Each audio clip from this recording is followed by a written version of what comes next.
Williams, Present. Councillor McCabe, Present. Councillor Nowak, Councillor Salonen, Present. Councillor Shantz, Present. Councillor Verbanovic, Councillor Williams, Present. Councillor Wolf, Present. and we have regrets from Councillor Hunink and Councillor Leggett. Thank you, Chair. Thank you, Clerk. I would like to acknowledge that the land on which we gather today is the traditional territory of the Haudenosaunee, Anishinaabe, and Neutral people. We acknowledge the enduring presence of the Indigenous people with whom we share this land today, their achievements and their contributions to our community. What I have learned from colleagues and Indigenous people with whom I have worked is that our relationship to the land should be one of stewardship and not ownership, and I'm honored to make this journey with them. Colleagues, we now need a motion to go into closed session. Moved by Councillor Erb, seconded by Councillor Craig. All those in favor? They're not using their e-scribes, are they? If you could use your e-scribe, that would be great. Unless you're not plugged in yet, and then you can, as in Councillor Salonen, and then we will.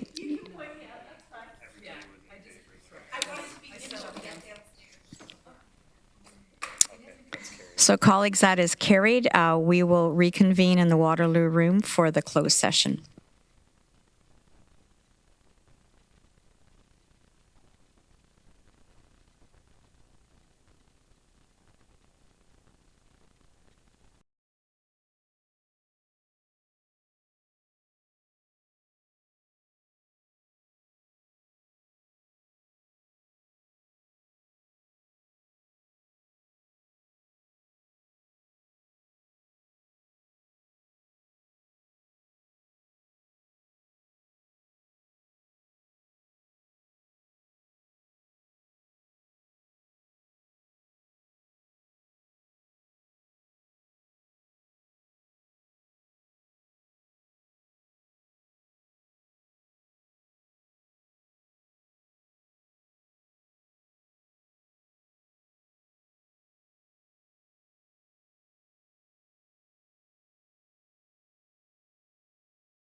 session. If I could have a mover, Councillor Nowak, seconded by Councillor Wolf.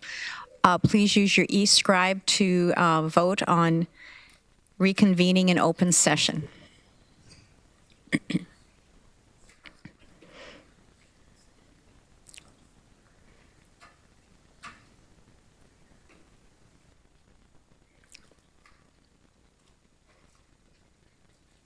That is carried, colleagues. I would like to start and take a moment to note that tomorrow is International Overdose Awareness Day. The drug poisoning crisis continues to reverberate through our community. I understand there was a community event on August 25th at Soper Park in Cambridge, and there is a similar event tomorrow in Kitchener at Victoria Park from 6 to 8 p.m. to remember those lost to drug poisoning. I want to thank community providers, partners with the Waterloo Region Integrated Drug Strategy, and public health staff who, in the face of this mounting crisis, continue to bring expertise, time, and compassion to ensure their neighbors are not left behind. This week, we think of the lives lost and the individuals, families, and relationships who have changed forever. I would now ask if there is any declaration of pecuniary interest under the Conflict of Interest Act. Councillor James. Yeah, thank you. Through you, Chair Redmond, I would like to declare a matter in relation to 12.2.6 on the closed agenda. I'm disclosing a non-pecuniary conflict of interest as a member is involved, and from that I will abstain from voting at the time. Thank you.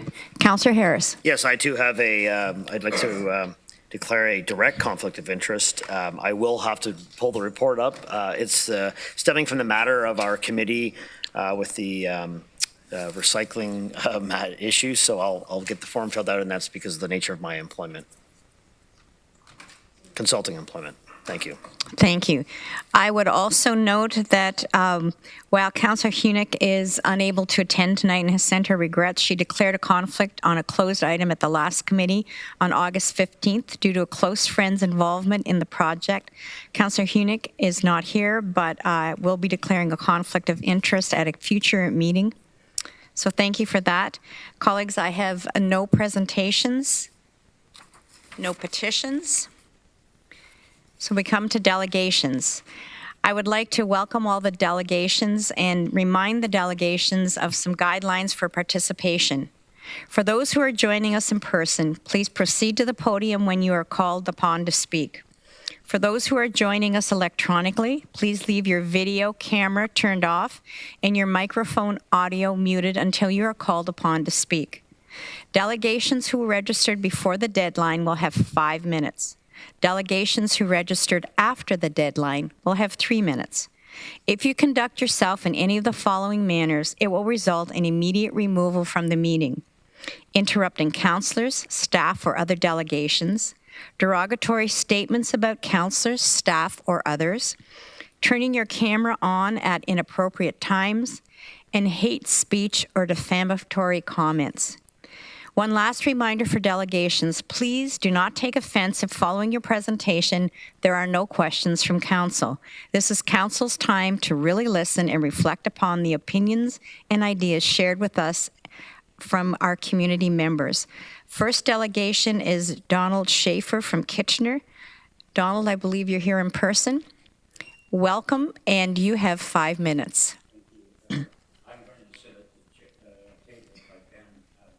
I think that's just fine.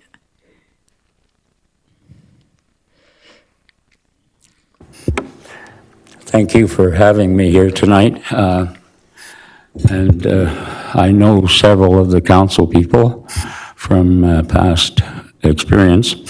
I'm here to talk primarily about something that could be very good for the region and, in fact, for the country. We had a farm in Perth County for 35 years, and we had wild apple trees on that farm. And for about a 10-year period, myself and another neighbor collected apples each year from these trees, and we would take them to Wellesley and had them turned into apple juice for our kids, and our kids never drank pop until they went to school. So I'm really happy about that. But these are special trees because they have grown and they are prolific, full of fruit year after year, never having been trimmed or sprayed. And this is the key note, because their offspring, if propagated, also will probably have that immunity. So this is why it's separate. These wild apple trees are separate from trees that you would buy from a nursery. And hopefully, if you think this worthy, I would love to see trees like this being planted in the floodplains of the Grand River and the other various rivers, the Nith and the Speed. This would be open to the public. They would be on paths so that they wouldn't endanger them by walking into tall grass where there are ticks and people end up being sick. We're not trying to make them sick, we're trying to make them healthy. And so this food would be unlimited, and wildlife such as deer and turkeys love these apples, and they will be the Johnny Appleseeds. They will, if you plant 500 apple trees a year for a 10-year period, you would have 50,000 apple trees in a quarter century. And this meets so many things. It meets the food bank requirements.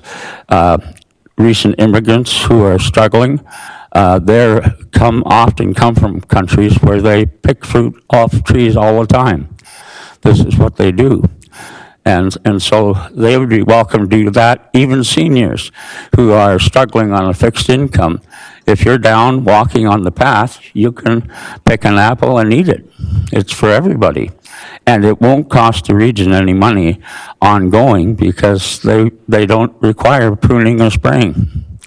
So that's my basic pitch. And I think it's something that if you look in our region alone, we have several thousand acres of these river flats. Now in the country it's more complicated because that's the farmers and they can graze right up to the riverside. But in the city limits, you have spots where my wife and I just bought a house on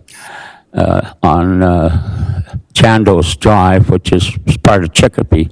I look out on the Creek Flats every day, and I consider that an empty canvas that we can paint. And what we decide to do with it is so important. This is something that will feed people forever in perpetuity, and it's something that will give people relaxation to go down. And, you know, we don't want them to throw the cobs in the garbage cans. We want them to throw them in the field because those are the next generation trees. That's basically my presentation, Madam Chair. Thank you, Donald, very much for such a positive and uplifting suggestion. I don't see any questions. Have you talked to staff about this at all? I spoke with Mike quite a bit. Is he here?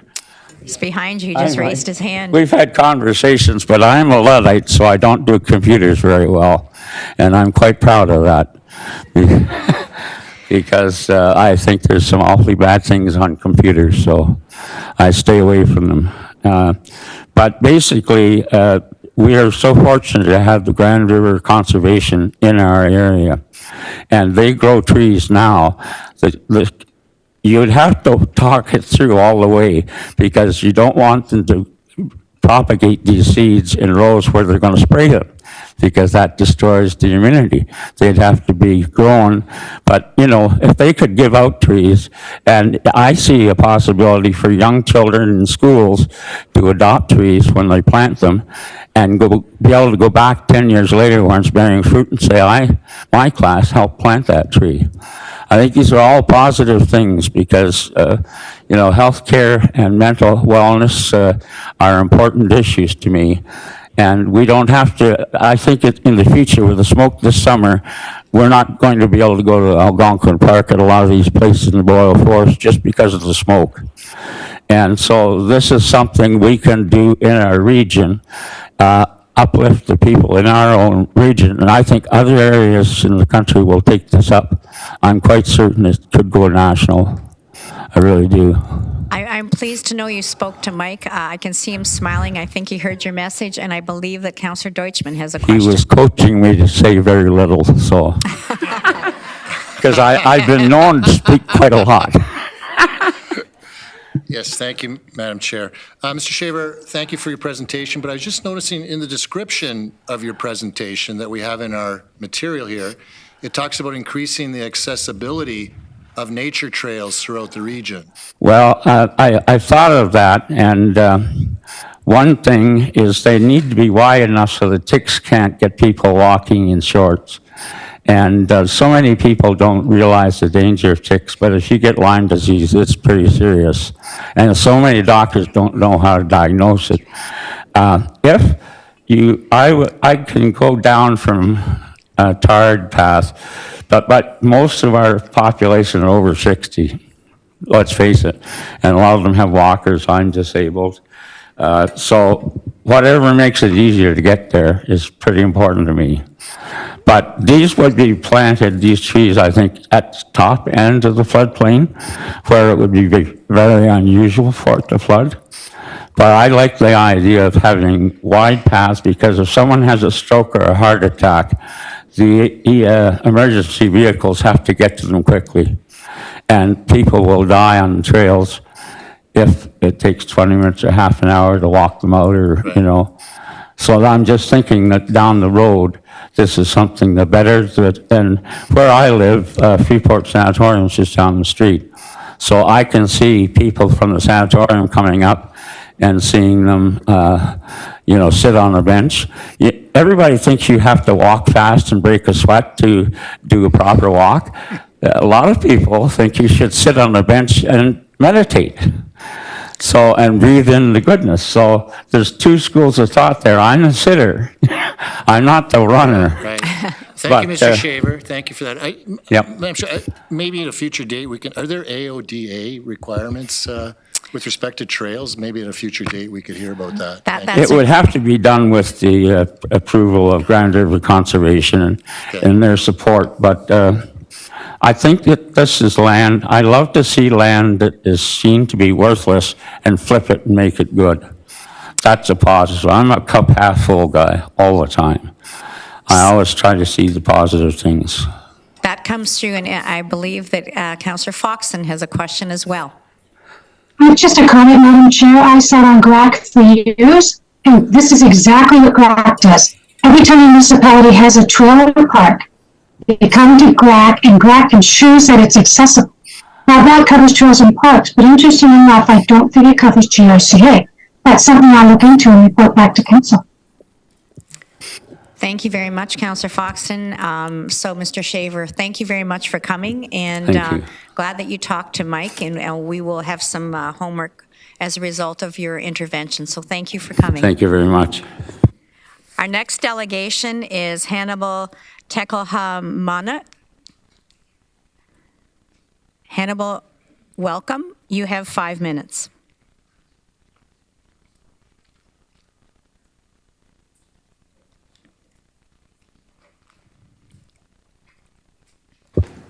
Hello guys, this is my first day, my first time to the council, and I want to share some pointers.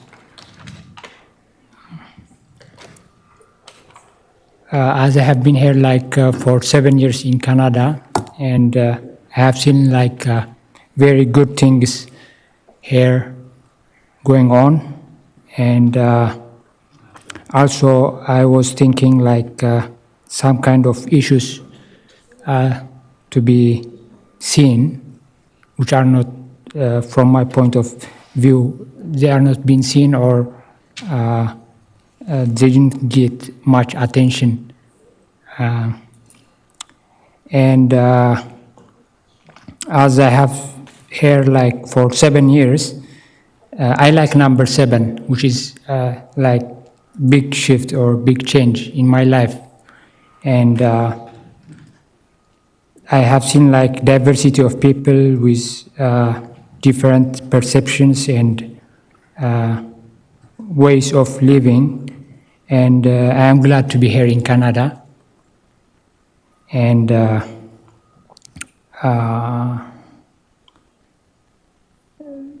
there are some of the points I want to talk about is like especially people who are holding the positions. I want you to see to give solutions and support for the peoples who are not, which are young generation, which they need directions and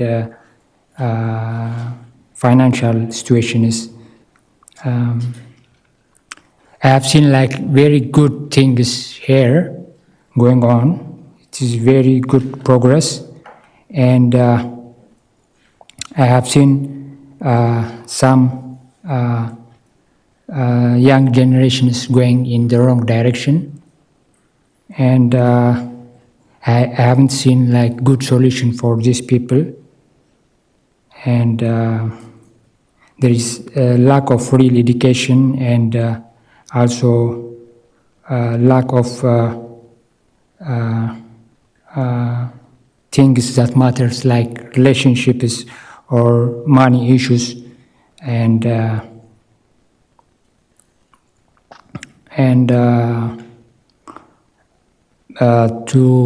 for this one is what I'm saying is about bringing solutions for the peoples who need support and directions.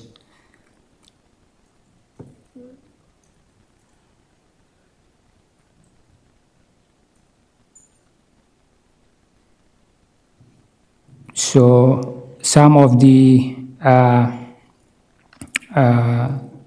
I'm going to talk about some of the feedbacks like that I want to be corrected or to be seen. Is one is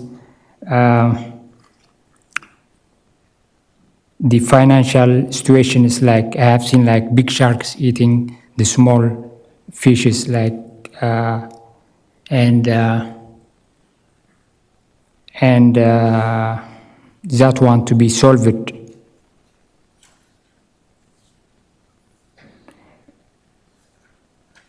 And another one is to make some kind of groups or like some kind of research for supporting people is not only financial but also Hannibal, you have about a minute left. Okay. I think that's it. Yeah. Thank you. Okay, thank you very much. No problem. I don't see any questions, so thank you very much for taking the time to come in Okay. and express your concerns. Okay. The next delegation is Victor Labreche from Cambridge. Victor, welcome. You have 5 minutes.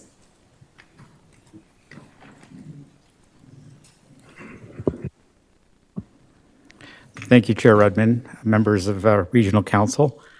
Pleasure to be in front of you here this evening. My name is Victor Labreche, Associate Director of Planning at the Arcadis office located in Waterloo, formerly IBI Group. I'm here this evening with our clients, Robert and Nicole Dixon, in the second row there, and the property owners of the subject property at 110 Royal Oak Road in Cambridge. I assume or I trust that you may have seen my submissions earlier today, and also our letter is page 21, I think, of the addendum agenda that you have this evening. This is a very unique situation, and we've considered it, very seriously in terms of related application fees. In my past 30 plus years as a municipal planner, as a consulting planner now for the last almost 15, certainly understand and appreciate, respect application fees. And that's just normal course of submission of applications. This is unique though, and I just wanted to touch on a few things as I would conclude to respectfully request that Regional Council waive the required fee in this case, which is $7,000. So as I've said in our submission earlier, the Dixons have resided in the home that they have today for over 70 years. It was the childhood home of Robert Dixon. What initially started in their considerations to sever one lot off of this property almost 2 years ago, as the current zoning does allow for that, it meets zoning regulations. It's been certainly arduous and very difficult. The Dixons are not developers by any means, and certainly they've told me a few times after this experience they're never going to try this again. I trust they won't. So this property is kind of in a unique spot in Cambridge. It's bounded by Cherry Blossom Road, Boxwood Drive, and it's an area that's kind of left behind in terms of municipal services. So it's an enclave of built-up single detached homes that are on private services. Historically, in the region and city official plan, it was sort of frowned on to expand or infill on private systems. Although there are pockets across this region, and certainly within the townships in settlement areas, not an issue. It's recognized that it's a normal course in many of the hamlet settlement areas throughout our townships. Coincidentally with our submission, the region was going through its official plan updates, which I'm sure some of you were involved with in the past council, and known as Regional Official Plan Amendment number 6, or ROPA number 6. During that, the region and council adopted a new policy 2J8 that allowed the infilling of lot developments on private services, provided certain conditions were met. And there was a list of about 6 conditions. One of the main conditions to be satisfied was a hydrogeological study, septic system design, and private well design. All of that was advanced by the Dixons, paid through some services we provided, as well as other local consultants who had specialty in hydro-G studies. On March 17th of this year, we received a clearance from regional staff that we'd met those conditions. That was from Mr. Peter Ellis. Just to get to that point, however, and the related studies cost the Dixons over $40,000. The unique situation then unfolds with the City of Cambridge official plan.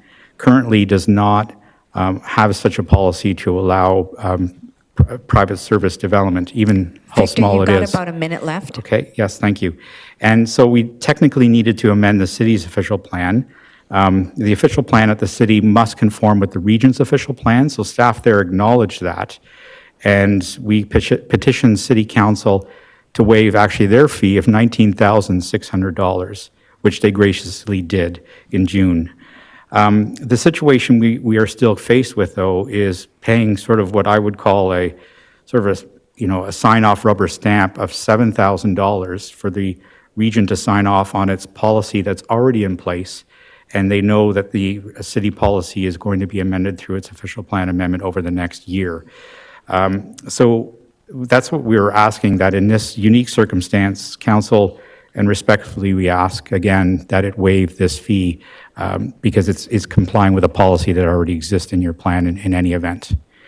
Be pleased to answer any questions that you have. Last point, I understand the check of $7,000 that were submitted by your clients was cashed.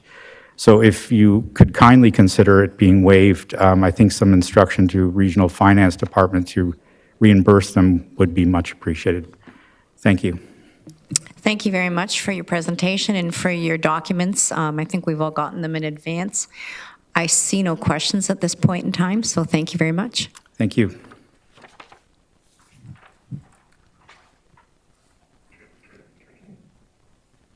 Next delegation, actually there's 3 individual delegates to talk to basic income Waterloo region. The first speaker is Beatrice Henry. Beatrice, welcome. You have 5 minutes. Welcome. Thank you. Good evening, Council and Madam Chair. My name is Bea Henry, and I'm a resident of Waterloo. A special thank you to Chair Redmond for allowing us 5 minutes per presenter for this evening. We will share with you our research on why a basic income is needed, essential, doable, and affordable. Next. This is the definition of basic income, as it comes from Coalition Canada, Basic Income Revenu de Base, a group of activists from across Canada who are working to convince politicians that a basic income is an essential pillar in the recovery after the COVID pandemic. A basic income is a direct payment from government to ensure that everyone has sufficient income to meet basic needs, participate in society, excuse me, and live with dignity regardless of work status. Next. We're talking tonight about a basic income guarantee, or as it is sometimes called, a guaranteed livable basic income. With a basic income guarantee, only those whose income falls below a specific threshold would receive the payments. The amount of the basic income would decrease as other income increases, as you can see on the graph. There are, of course, lots of details that would have to be decided when a basic income is implemented. For example, how much the amount would be and how much it would be reduced as a person's other income increases. Next. Here are some of the reasons why a guaranteed livable basic income is so needed. The bullets on this slide are all either indicators of how people fall into poverty or consequences of living in poverty. Recent statistics indicate that we have a serious problem in our country, and one for which a basic income could be at least part of the solution. Next. This bar graph shows that people living in our area who are only making the minimum wage are trying to live on an income that is 25% below a living wage. This helps to explain why people who have jobs are visiting food banks at an increasing rate. They can't cover their basic needs on the income they're making. The increase to the minimum wage as of October 1st will be welcomed, but it will not erase this gap. Between January and September of 2022, the number of people accessing food banks in Ontario increased by 24% over the previous year, with 1 in 3 people being first-time visitors.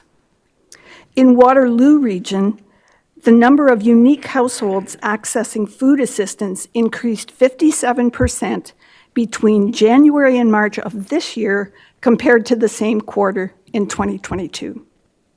Next. 1 in 5 children live with food insecurity. Nearly 1/3 of Canadians say they don't make enough money to pay their bills and their debts. 46% of Canadians report that they make only $200 a month more than their monthly financial obligations. 52% don't feel they have enough money left at the end of the month to save for retirement. All this in the midst of plenty. Next. As Coalition Canada said in its report to the Standing Committee on Finance, by tying benefits to conditions such as employment rather than income, our current social safety net fails to provide adequate support to many Canadians. Employed individuals make up the majority of those living in poverty, about 54%. Indicating that participation in the labor market is not enough. Beatrice, you have 1 minute remaining. Thank you. Is not enough to lift millions of Canadians out of poverty. Next. This slide shows the considerable difference between what people on Ontario Works and ODSP receive per month compared to the poverty line, as defined by the market basket measure. And it also shows the amount that individuals received in 2018 when the Ontario Basic Income Pilot was implemented. Still below the poverty line, but above what the other payments are. Next. This slide shows a similar situation for a 2-parent family with 2 children under 6. Next. The perfect storm of inflation and high prices is driving more people into homelessness. From the comfort of our homes, it's hard to understand the complexities of something like poverty and homelessness. So Beatrice, if you could conclude, that would be great. I'm just about to. These are only some of the most pressing reasons why a guaranteed livable basic income is needed now more than ever. Thank you. Thank you, Beatrice. The next speaker, again on basic income in Waterloo region, is Carol Stalker. Welcome, Carol. You have 5 minutes. Thank you, and thank you for the opportunity to speak tonight. I am also Carol Stalker, a resident of Waterloo. These photos that you're seeing were done by Hamilton photographer Jesse Golem for an exhibit called Humans of Basic Income. They tell the stories of people who participated in the Ontario Basic Income Pilot. The caption on the left reads, "The Basic Income Program helped us move to a better apartment in a safer neighborhood and feel financially secure enough to go back to school and get a better job." Next, please. A basic income is essential because it allows people to participate in the local economy, live safely, and thrive in their communities. It reduces the financial burden on society of legal, health, and social services. It reduces homelessness. And all of the participants in the prematurely canceled Ontario pilot reported improvement in their lives. Next, please. This recent headline in the Toronto Star illustrates another reason that a basic income is essential. Inequality in Canada has increased dramatically. The share of Canada's net wealth by the top 1% went from 15% in 1999 to 25% in 2019. This large transfer of Canada's wealth to large corporations and the wealthy is the result of policy decisions, not some unchangeable law of nature. This transfer is not inevitable. Next slide, please. This is another slide showing the increased inequality in Canada. If you can see it, the top 1% have almost as much wealth as the bottom 80%.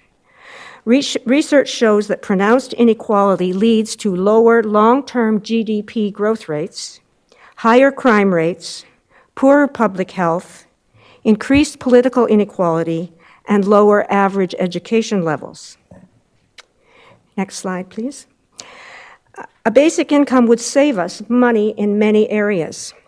A large proportion of crime is related to poverty. Much research shows that poverty is a key determinant as to whether an individual is healthy or not. As we reduce poverty, health improves, which means the healthcare costs would decrease.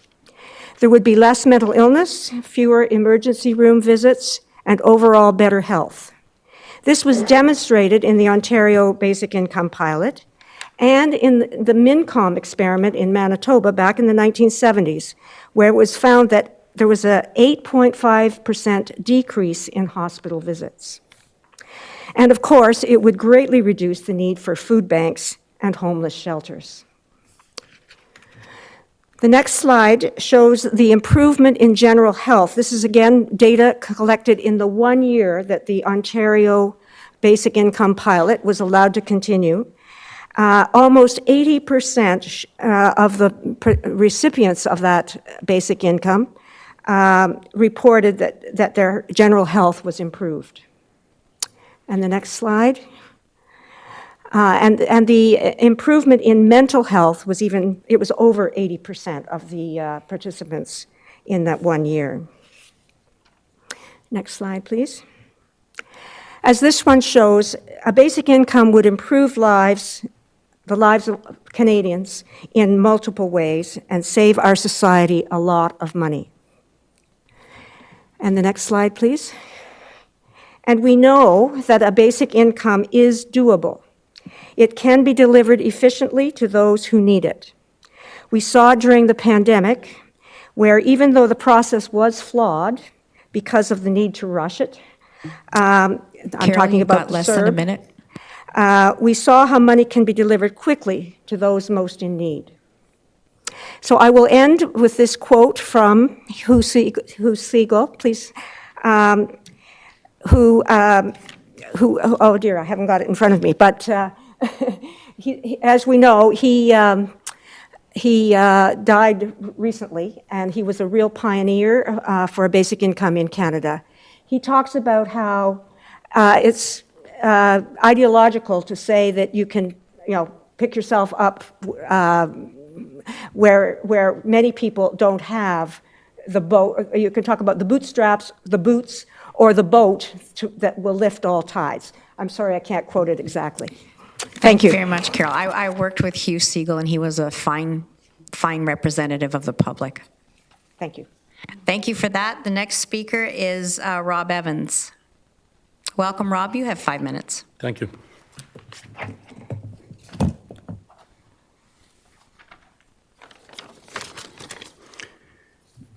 Chair Redmond, members of council, ladies and gentlemen, I think most Canadians can agree that the suffering and shorter lifespans caused by poverty should have no place in a wealthy country like Canada. Perhaps it's my life and business, but for me, the only remaining question is one of affordability. Slide. And how affordable is a basic income plan for Canada? Well, it's like how much does a house cost? How much does a car cost? It all depends on the details.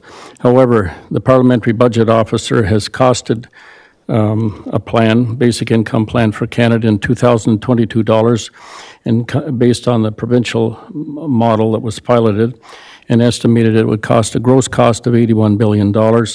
But there would be provincial contributions if they rolled the current financial assistances across Canada into it.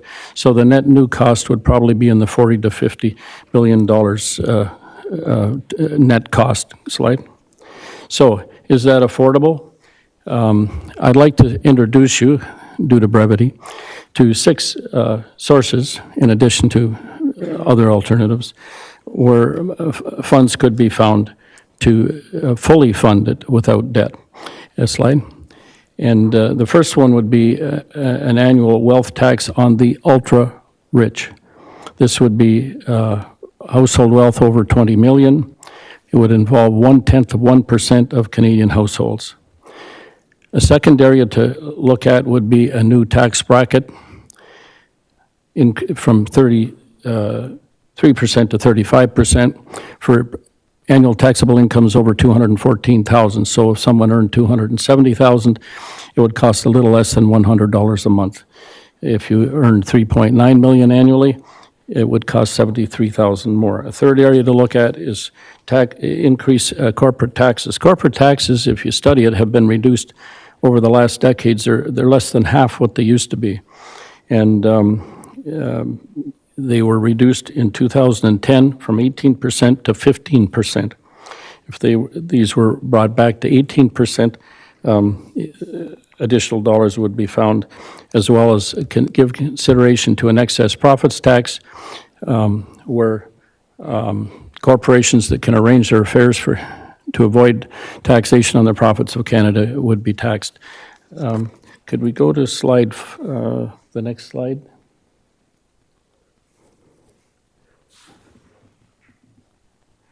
Sorry, my eyes are old. A fourth area is looking at the web giants. If a 3% tax were applied to web giant sales, it would generate billions of dollars annually, and most of them have a record of arranging their affairs so that the profits from revenue from Canada are not taxed by Canada. And the same with Canadian spending on digital media. And also there's other areas to look at web commerce. Next slide. There are some other loopholes. I have to confess, at least one of these has benefited me in the past without paying attention to it. The one is capital gains. Capital gains were taxed at 75%. It was then reduced to 50%, whereas if people toil and work, generally they're taxed, all their earnings are taxed, and that would generate billions. Stock options is another loophole. It was started for a good reason in 1977 to help small emergent companies. Now 90% of this loophole benefits the top 1% of earners in Canada. And a third area is business entertainment expenses. It has been observed by an Osgood Hall. Your last minute. Osgoode Hall tax professor that there is more tax fraud taking place at one Blue Jays game than all the welfare fraud in Ontario in a whole year. So those are 6 opportunities to fund. They add up to almost $100 billion, and we're looking for maybe 40 to 50 to fund it. In summary, a basic income is needed, essential, doable, and is affordable to meet basic needs, help people participate in society, contribute to the economy, and live with dignity. The Nobel Prize-winning economist stated the most important question we can usefully answer in rich countries is not how to make them grow richer, but how to improve the quality of life of the average citizen. And maybe one of the greatest challenges of our time, we have the resources to reduce poverty and correct increasing inequality with a basic income plan for Canada now. Thank you. Thank you, Rob. You were done right on time. So colleagues, while all 3 of these delegates were speaking to the same issue, they did register as individual delegations, which is why they had 5 minutes each. Are there any questions of the delegations? Seeing none, I want to thank everybody who's come and brought forward some very important issues. And our next delegation is Nelson Chukwuma, Conestoga College Students, Inc., and you have 5 minutes. So welcome, Nelson, and the floor is yours.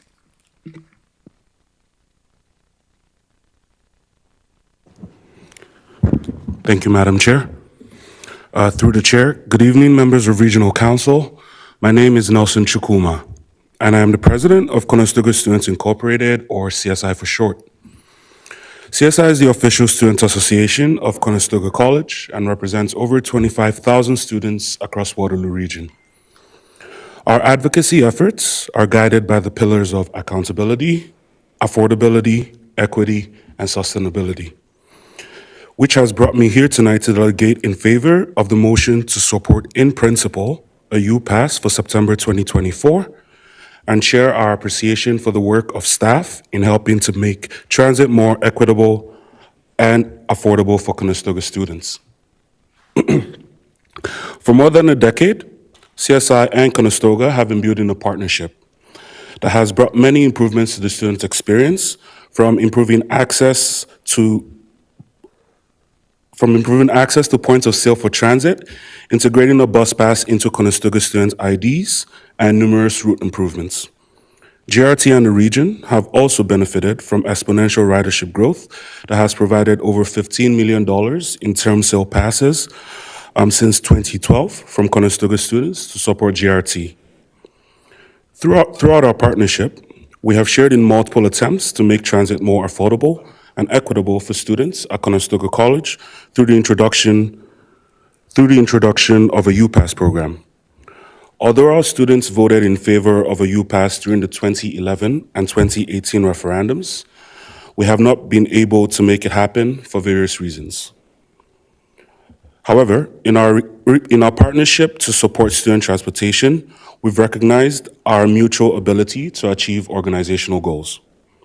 At CSI, we aim to provide students with affordable and sustainable transportation options, which includes advocating for fair access to municipal and intercity fares, accessible routes, and quality services. The college also aims to enhance stakeholder relationships and environmental sustainability. This aligns with GRT and the region's focus on climate action, equity, and partnerships. And your goal is to establish an integrated, accessible, affordable, and sustainable public transportation network while proactively managing demand through changes in travel behaviors. Recognizing a UPass can help achieve these shared goals, we have been working diligently over the last year, soliciting support and exploring the feasibility of a UPass with staff. We also surveyed students in 2021 and 2022 to gauge their support for a UPass to ensure that they still see value in a UPass after the pandemic. Through this, we found 61% of students do not have access to a personal vehicle, 56% already identify public transportation as their main mode of transport, 79% showed support for a U-Pass, and 78% stated a U-Pass would make them more likely to use public transit. Given this support and conversations with staff, we are pleased to be able to be here today to delegate in favor of a U-Pass program in principle that shares similar program terms to our university friends in the Waterloo region, especially one that shares the same price. Under these terms, a Conestoga student will see savings of over $600 a year. This is key to ensuring that Conestoga's potential U-Pass is equitable with our university friends and provides affordable and sustainable transportation for Conestoga students. Additionally, we look forward to being able to pursue the U-Pass for the service Nelson, you have improvements. 1 minute remaining. Thank you, Madam Chair. We look forward to being able to pursue the U-Pass for the service improvements it will most likely bring, including providing access to our skilled trades campus on Ruder Drive, which currently is not accessible by transit. Ensuring that all Conestoga campuses have access to transit is essential for creating a sustainable public transit system that allows everyone in our community to access educational opportunities and build the local workforce.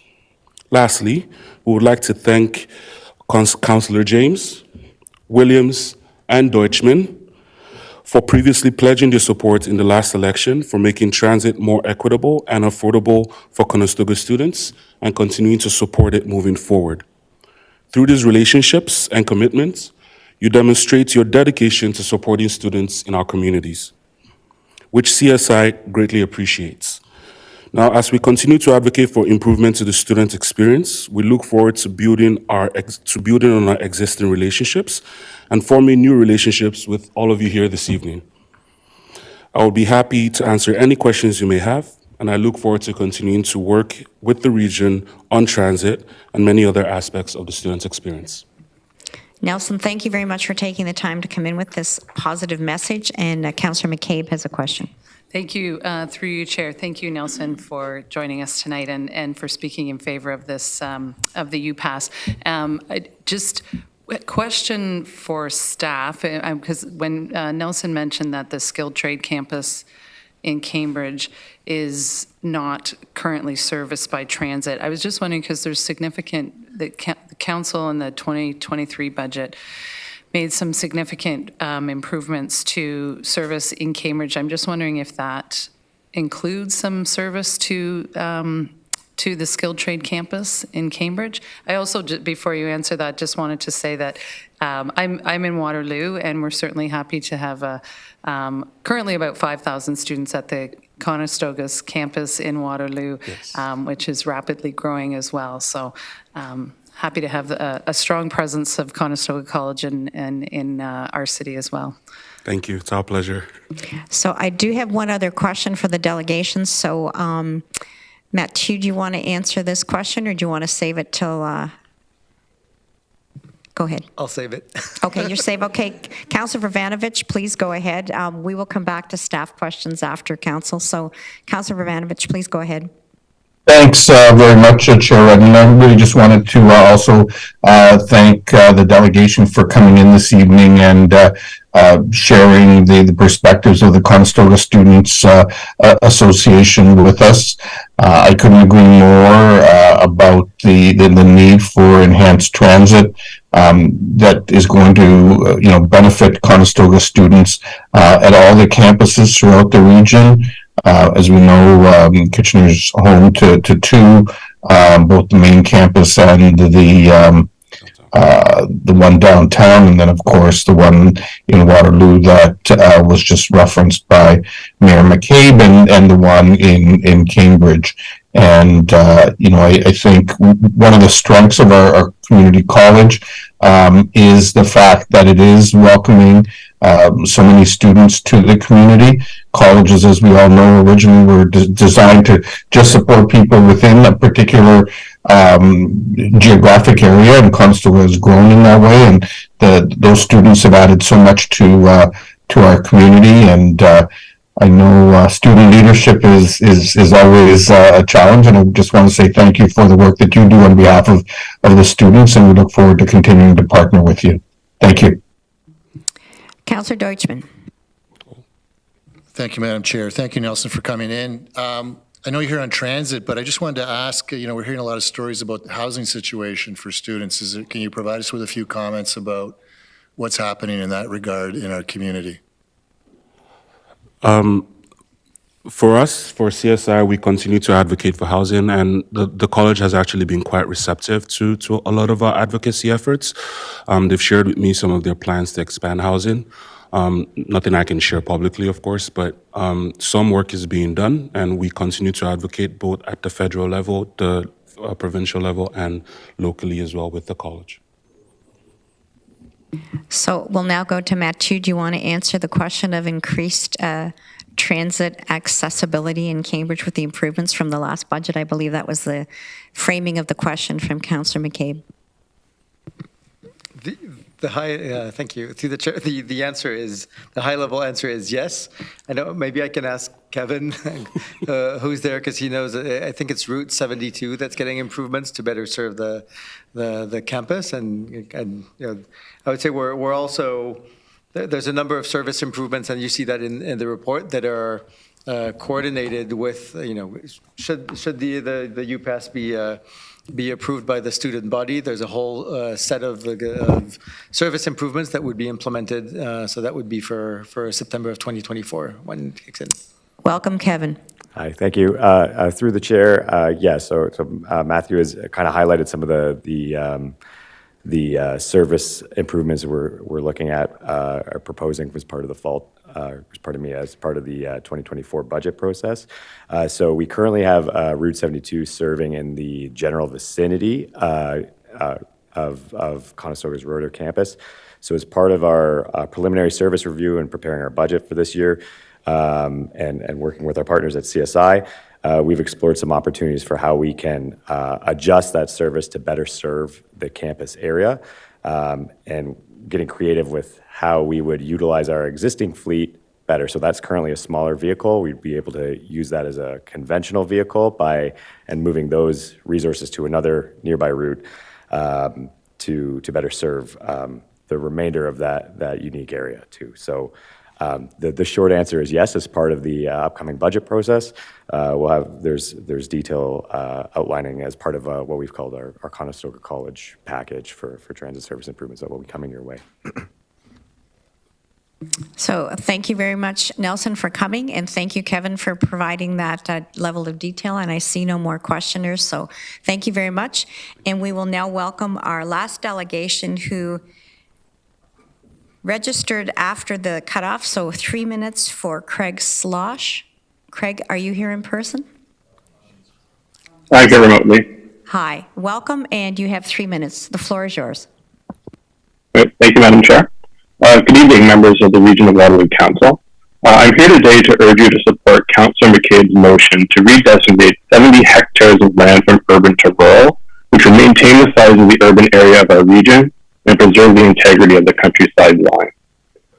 One of the many benefits of keeping the countryside line intact is the role the countryside line plays in directing development towards sustainable and transit-supported communities. This should be an easy motion to pass because the areas that are likely to be redesignated from urban to rural aren't even good locations for future residential development, with things like parks, recreation areas, and conservation areas. Redesignating areas near the countryside line from urban to rural makes a lot of sense to me, given the difficulties that our municipal governments have in providing transit and other services in these areas. Allowing future residential development close to the countryside line would just make the problem worse. Here's just one example. When the City of Waterloo Council recently approved service enhancements to ensure sidewalk maintenance, the parts of the city near the countryside line were assigned the lowest of 4 priority zones and were completely excluded from the city's plans to clear snow from regional road sidewalks. Moreover, creating additional roads to support development in these areas would put increasing pressure on the city's maintenance budget, limiting our ability to improve service across the city. We're tired of being told at budget time that urban sprawl is the reason we can't have nice things.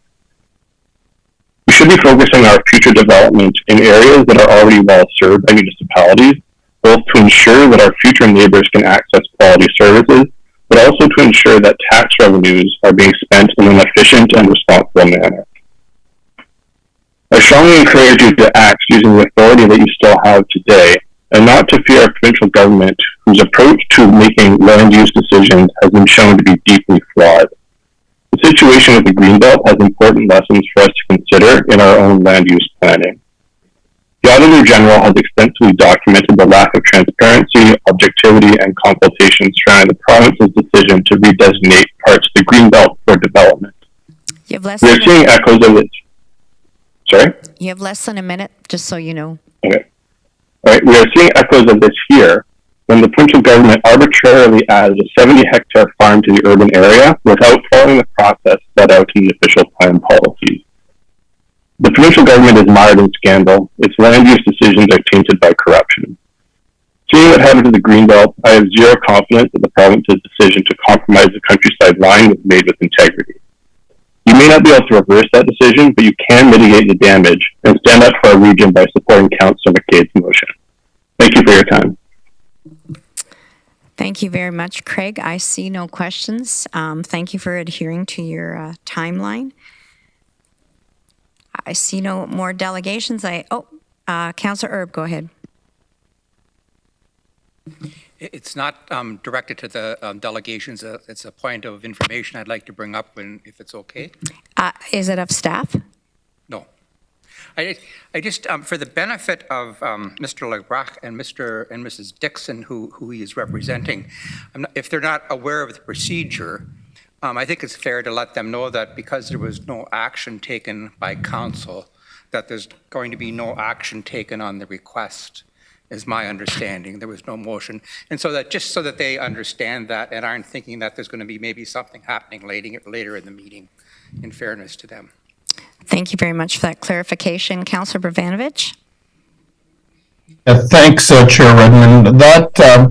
That last item that we just heard a delegation on, I believe that Councillor McCabe was going to have an update on that. I'm wondering when that might be shared with the delegation and the community. So that is on the agenda, and that motion will come forward in due process. Okay, thank you. Okay. Councillor Craig. I'm just trying to understand our process here. Councillor Erb talked about the delegation that no action took place. Well, we generally wait till we hear all the delegations and then we deal with different items. So action still can take place, am I correct? So you are correct. I guess it's one of the reasons why I was asking if it was a question of staff, because we usually ask clarifications of staff after delegations, not during them. Do you have a... Well, I'm just wondering, I want to know staff's point of view about the request by the delegation, if in fact this $7,000 can be reimbursed. Are we at fault here?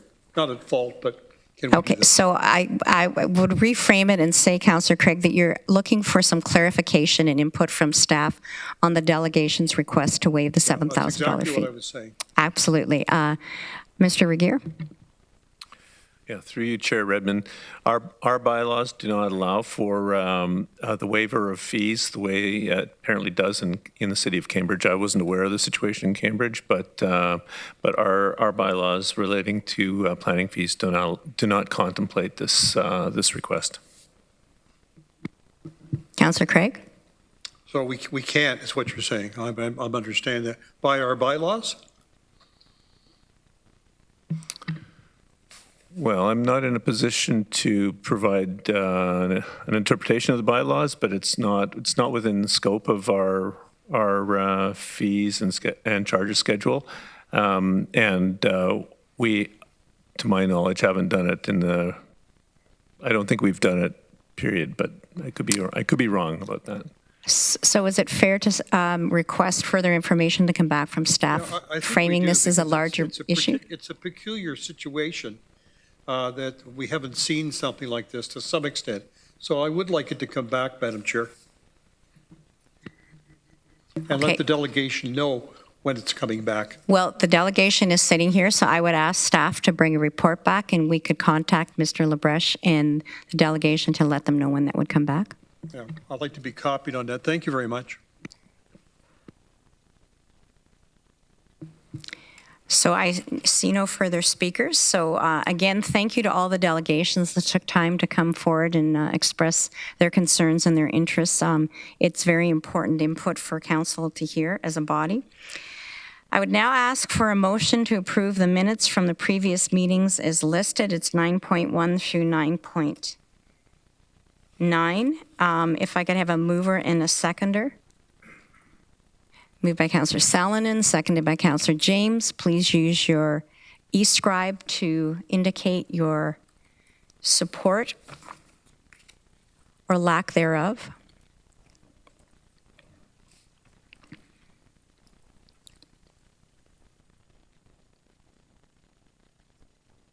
Madam Chair, I'm not being able to register my vote, so that colleagues, was a that yes. is carried. The next agenda item is 10.1 and 10.2, and these are the council information packages from Friday, August the 25th, and an additional piece of correspondence that relates to the notice of motion that the last delegation referenced by Councillor McCabe, and that will be coming forward in due process.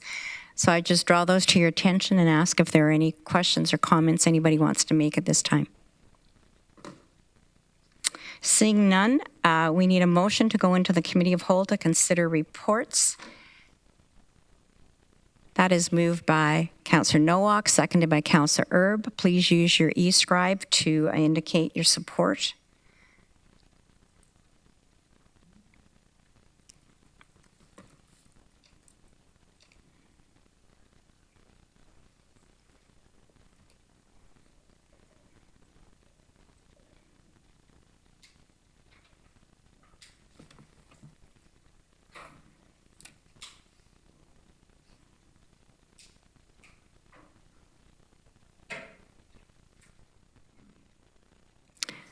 That is carried, colleagues. The first report under consideration is 12.1.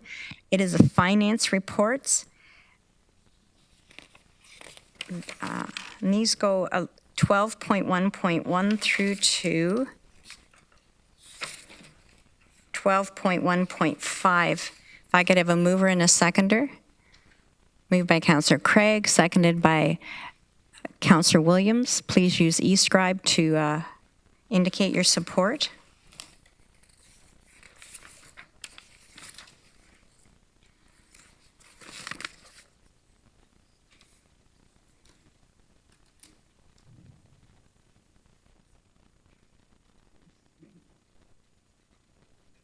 Colleagues, that is carried. 12.2 is committee report. It's Cambridge Truck Diversion Study, and we do have a presentation. So I would now ask Mike Henderson, Director of Transportation, to introduce staff to present the Cambridge Truck Diversion Study. Welcome, Mike. You're doing double duty, or triple. Good evening, Chair Redmond, and good evening, councillors. Firstly, thanks for the opportunity to be able to share our further findings related to the Cambridge Downtown Truck Diversion proposal that you're going to hear this evening. At the Planning and Works Committee earlier this month, staff were directed to investigate no heavy trucks on Concession Street, as well as construction of a full noise wall along McQueen Shaver Boulevard.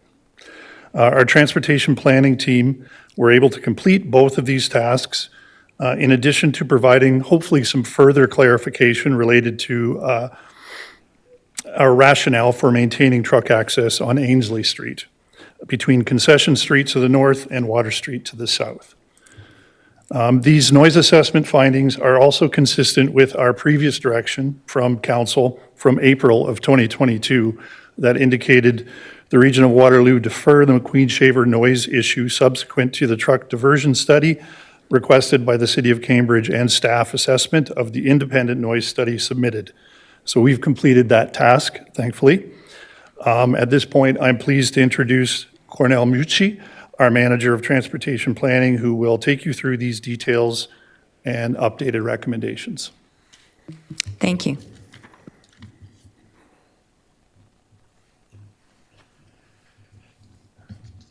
Good evening, Madam Chair. Thank you for the opportunity to provide you a few more details about this very interesting, exciting truck study. I have only 4 slides. We can start with the first one. 2 weeks ago, we presented Plan A for the truck ban, and that ban included just 3 streets there, basically. Water Street, Ainsley Street, from the Delta down to Concession, and the Water Street went all the way, a little bit longer, all the way down where it meets Water Street. And the next additional road was Myers Road, which was included in the truck ban. And I mean, this scheme basically was requested from us from Cambridge, the BIA, to include these roads. And later on, there were additional requests. The removing trucks from Water Street and Ainsley Street in the downtown of Cambridge is, or we are expecting that it will have a very positive impact on the downtown environment. And it has been planned for more than half a century, various studies, and finally there is an opportunity to do that. The number of trucks from downtown would go down from 1,600 to about 600, and mostly those 600 will be doing deliveries in the downtown. Now, with the inclusion of Water Street and Ainsley in the truck ban, actually a downside of that is that further increases the number of trucks on Concession Street. And the number of trucks on Concession Street went up by 60 trucks from 740 to 800 with the previous plan. And 2 weeks ago, we heard very clearly that that is not acceptable for those who live on Concession Street. So we did have another look at Concession Street, and the next slide will be talking a little bit more about that. Next. Including Concession Street is in the report recommendation, and when I say Concession Street, it is the section between Ainsley Road and Dundas Street, and that is the red horizontal line. It says 1.8 to 2.2 kilometers, that section of Concession Street. And the reason why we didn't include it in the first round, that section of Concession Street, because it was not supported by the region's truck route policy. The region's truck route policy basically says that if a suitable alternative route can be found, then yes, you can divert trucks. And the alternative route has been defined as a route which is less than 4 kilometers longer, or less than 50% longer than the direct route. So from that perspective, the alternate route is not complying with the existing regional policy. So if we include that section of Concession Street, we would have to have an exemption from the policy, and probably in a longer term, we would have to revisit the policy as well. So if we include Concession Street in the truck route ban, then trucks would use that green line there. So that if you are coming from the west as a truck driver, you would have to turn right on Ainsley Road, go down to McQueen Shaver Boulevard, and then on Franklin Road, go up back to the intersection of Concession and Dundas, or intersection of Franklin or Dundas. That is 5 point some kilometers longer, so that's why it was not complying with the policy. But as we heard, and as I said from the public, and as I said before, removing trucks from downtown and from Concession, which is basically a very residential environment, it has a big benefit. But there are some consequences in terms of longer truck routes distances. If we include Concession Street, can you go back just for a moment? There are a couple of other streets which have to get on the truck ban list, and those are like a giraffe, the red streets there on the left-hand side of the river, and that is those streets are St. Andrews, George Street, and Park Hill. And actually, there are no truck problems there. There are no trucks going there, but we would need to include them in the ban so that trucks don't end up there and get trapped because there is no exit for them. I don't think that is really a big issue. At least we haven't identified that as a challenge.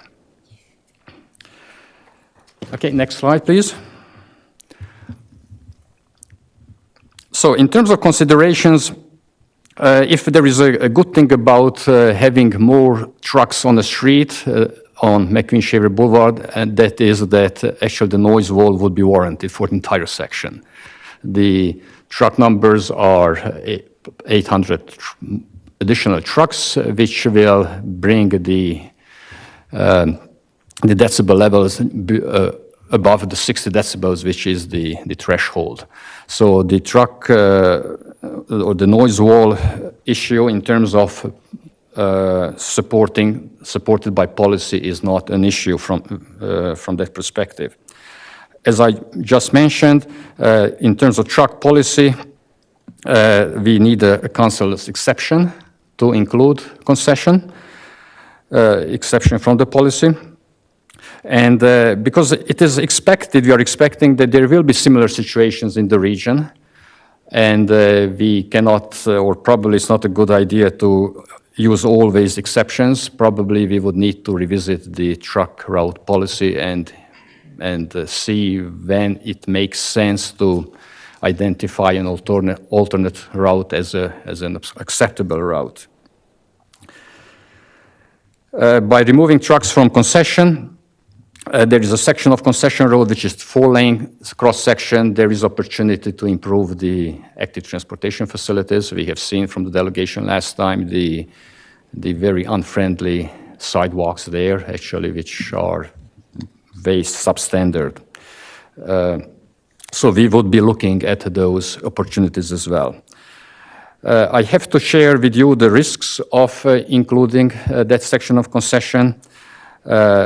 A section of Ainsley Street, north of, actually all the way to Myers Road, is under MTO's jurisdiction. So when it comes to signage, what signs we put up on Water Street, we have to discuss it with MTO. We did have some discussions with them already. They are generally not supportive of putting truck ban signs or no trucks. So we would have to come up with some other signage, but there are some issues that we have to resolve it. But I don't think that is a huge technical challenge. Compliance and enforcement will be an ongoing challenge, at least initially, while the truck drivers learn that concession and Water and Ainsley are not on the truck route. There could be some pushback from the trucking industry initially, I'm expecting. I don't think that will be a long-term thing. And there could be some other similar locations in the region that we will have to deal with in the future. Next slide, please. We also heard from the last meeting that we should be looking at including all of Ainsley Street on the truck ban list, and also the section of concession across the bridge. So there shouldn't be any trucks traveling across the bridge coming from the west. And that small section which is marked with an X there should be taken out from the truck route. And we did look carefully. Well, it was a preliminary analysis, but we are pretty confident that that section is pretty important to not ban trucks on, because if we do that, then there aren't many alternatives, good alternatives to get from point A to point B or from point B to point A. Let's say that you are carrying some load. There are lots of aggregate locations there from A, and you have to get to the other side of the river. then basically there are two groups of alternatives, to go to the north or to go to the south. If we go to the north, that means that the trucks would have to go further west on Cedar, get on the 401, and then come back on either King Street and Coronation or Hespeler Road. Now, both streets are on the truck route today, and of course, King Street, Coronation is not a very good place for trucks. Hespeler Road is also a challenge, but I mean, it's on the truck route. Trucks could go there. It's quite longer, more than 20 kilometers longer trip. So again, it would not fall under the policy. If we look at on the south side, if we go to the south with trucks, most of those roads are actually township roads, which were not designed to carry heavy truckloads. And also, all of those roads would have to cross at the footbridge, which is marked with a question mark there, which has a truckload restriction for 2 months of the year, up to 5 tons, or not more than 5 tons. So there are lots of challenges of putting trucks on any of the roads on the south. So we don't see a quick or easy solution to the closure of that small section of Ainsley Street. And with that, I can conclude my presentation. In summary, there are some benefits or significant benefits, long-term benefits of removing trucks from the downtown area of Cambridge. At the same time, there are some challenges with going further with the truck ban. Thank you.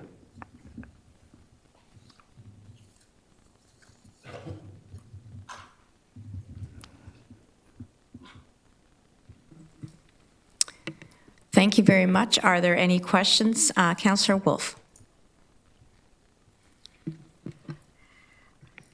Through you, Madam Chair, more of a comment and a big thank you. The BIA, citizens of Cambridge, really felt that we were listened to by staff, and appreciate the changes that you've made. And as you said, there's challenges. It's not, there's never a perfect solution, but citizens really needed that wall all the way along that section of road. I think we saw on the slides by the citizen that came what concession was like. I think, as you said, for 50 years we've been trying to get the trucks out of downtown Cambridge, downtown Galt, and I think with this plan you've achieved most of the objectives. So thank you very much. Thank you. Councillor Craig. Well, I'm very appreciative of regional staff in terms of the quickness by which they listen to the councillors, but more importantly, to the public with regards to the traffic issues on concession and with the need for a noise wall along the whole length of McQueen Shaver. And I think the response tonight in terms of the recommendations is excellent. And I'd also would like to point out that I think what we need to do is to monitor how well this is going. So I want to keep you on your toes, essentially. I'm just wondering if in the new year, at some time, we can get an update about compliance, because I think that's a huge issue here. And I think we have to take a very tough attitude about that compliance in terms of enforcement and explaining to the trucking industry, this is our community, and we set the rules. So I appreciate everything that's happened, and I know the public has garnered a certain faith in terms of their voices being heard. Okay, thank you. So just to follow up on Councillor Craig's request, and I don't know if this is go to Matthew, would sometime in the spring, how long is a realistic time to have this in place before you could monitor anything meaningful for data for enforcement? Yeah, I think that the spring or the end of the spring probably would be a good time because the implementation will start in October. It'll take a few months to get used to it. Then there will be some enforcement issues in the first few months. We're working with the trucking industry, so I would say at least 6 months, or maybe end of spring of next year. Sounds like a good time to come back to share some of that. So that's acceptable. Thank you very much. Councillor Deutschmann. Thank you, Madam Chair. So I just wanted to thank you very much for the presentation.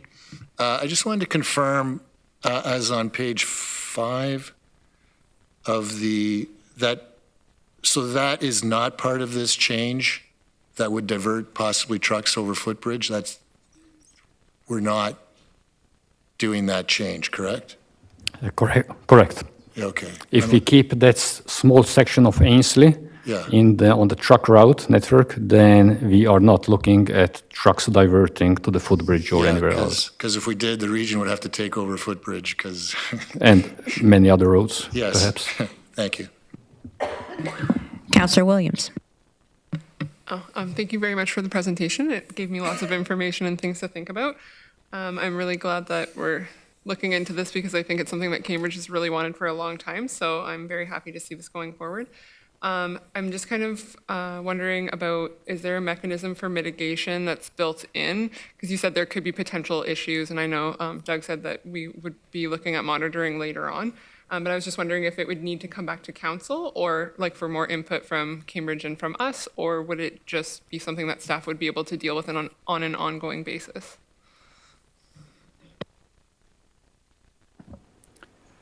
I mean, the monitoring, we don't have to come back to council to do the monitoring. I mean, we will be doing that.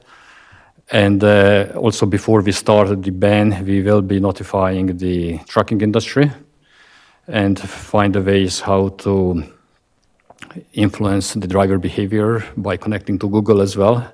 There are ways to change the mapping in Google, and that will eventually happen. And I mean, the monitoring, the compliance, I mean, we will hear back from police, and I'm sure that we'll hear back from the public as well, and we'll have our own observations. Thank you, Councillor McCabe. Thank you. Through you, Chair. Thanks for the information. I'm just curious about the noise wall, and I understand the noise that's generated from the trucks and the increased amount of traffic that will be there. But is some of the noise generated because of the speed at which the traffic, whether they're trucks or whether they're vehicles traveling? And so my follow-up question would be, like, because I understand from a presentation we had a few months ago, like, about noise walls, was that a lot of the noise is generated by speed. So I'm wondering what we're doing to actually reduce the speed along there, because I understand there's a fair amount of speeding as well, to actually address the issue of noise better than maybe a noise wall would. So to answer your first question, yes, speed does have an impact on noise. Certainly trucks with more, most of the noise is due to the interaction of tires on asphalt. So the more tires you have, the more noise that is produced. So trucks produce a lot more noise than does a single-use vehicle car. So yes, certainly speed is a factor. Right now, it's an enforcement issue with the speed on McQueen Shaver Boulevard. So I guess I'm wondering, are you doing anything to the road work? Is there a way to actually reduce the speed, like by road design or something there? I don't know what you mean by enforcement. You mean there's not enough WRPS nailing speeders? Waterloo Regional. Yeah. Sorry, Waterloo Regional Police Services. You mean there's not enough people out there? Well, that's probably an issue across the region, but is there something that could be done to slow vehicles down, whatever they are, on this road? Through you, Madam Chair, at this point, we're relying on enforcement. The road is newly built. There are no geometric changes that we could make to the road at this point that would reduce speed on that road. It's an enforcement issue. Okay, I guess that's an issue then, that we're building roads that like, that road design is important. I mean, I guess we'll have to take that I think, into Matt, you would like consideration, to right? That's a problem. jump in? Yes, through you, one of the, I mean, it's one of the benefits of a bypass like McQueen Shaver is that we want it to be an incentive for trucks to go on it so they don't try to squeeze in through residential areas. So we want also a route like this to actually perform quite well and have, and have higher speeds. Because if it's a 40-kilometer road, then I would say more trucks will try to take alternate roads. So there's a balance between reducing the speeds on roads that are actually designed for truck traffic, like this one, and because it could have an impact on other residential roads. So I think the design of that road with the roundabouts that slow down speeds at the intersections, but the main section is a bit faster, is kind of, it's aligned with the function that we wanted for that road. And I guess this is sort of a question and a bit of an observation, but anytime a major change like this is implemented, clearly as a region, we want to work with the trucking industry. We want to use education. We want to use more carrots than sticks, notwithstanding that enforcement will be monitored and that will come back. This is going to be a big change.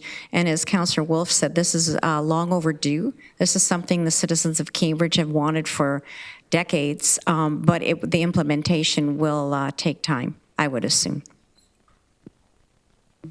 Councillor Foxton. Thank you, Chair. Through you, I had the privilege of meeting with Minister Rooney in regards to transportation because we have grave concerns on Highway 24 and the speeds on our residences. Several of them have come around McQueen Shaver Boulevard and ended in the front yards of people's homes. And so the minister implemented immediately that there will be a speed sign put up on the provincial part of the road. And also OPP are going to monitor that and start to charge people instantly. So I hope to see that speeds will be declining due to the impact by the minister. And we're very grateful for what she's putting into place. Thank you for that information. Colleagues, I see no more speakers, so I need a mover and a seconder. This is a fairly long motion. It is before you. There is A and B. B has 8 bullets under it, and then there is C, which has 4 bullets. So if I move by Councillor Wolf, seconded by Councillor Craig. I see no more speakers, so please use e-scribe to vote. And I'd like to add my voice of gratitude to staff for being listening really well and bringing back this report in record time. So thank you all very much.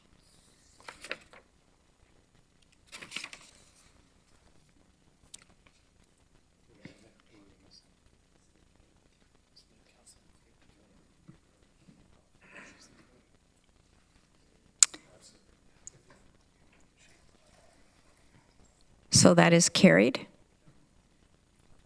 Thank you, colleagues. Next agenda item is a library committee summary from August 15th.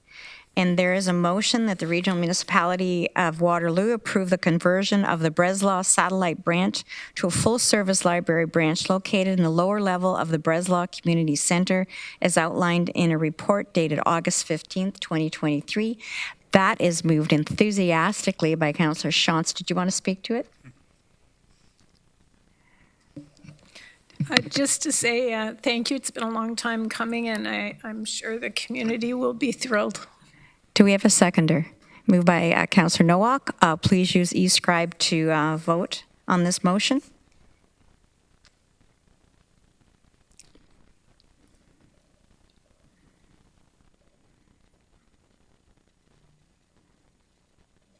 Colleagues, that is carried.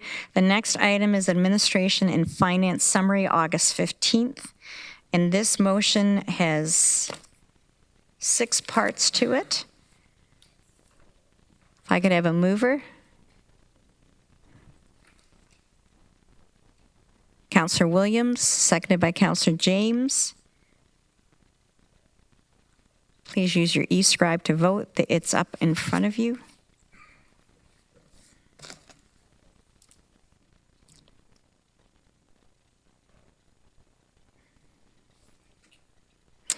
Colleagues, that is carried. The next item is Community and Health Services Summary, August 15th. And hang on. There are 3 recommendations before you. If I could have a mover and a seconder. Moved by Councillor Erb, seconded by Councillor Wolf. Please use e-scribe to vote.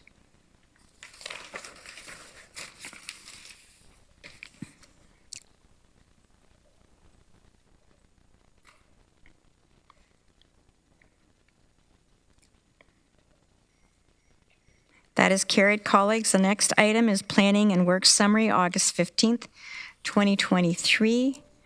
We're voting on items 1 through 7 and 9 to 11, and then we'll vote on number 8 separately because Councillor Harris has a conflict. So if I could have a mover and a seconder. Moved by Councillor Wolf, seconded by Councillor Erb. So we are voting on items 1 to 7 and 9 to 11.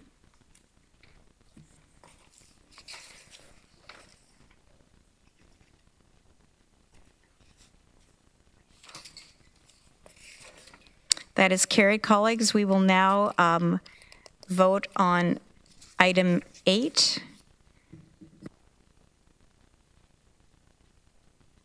Could I have a mover and a seconder for item 8? Moved by Councillor James, seconded by Councillor Nowak. Please use your e-scribe to vote on item number 8.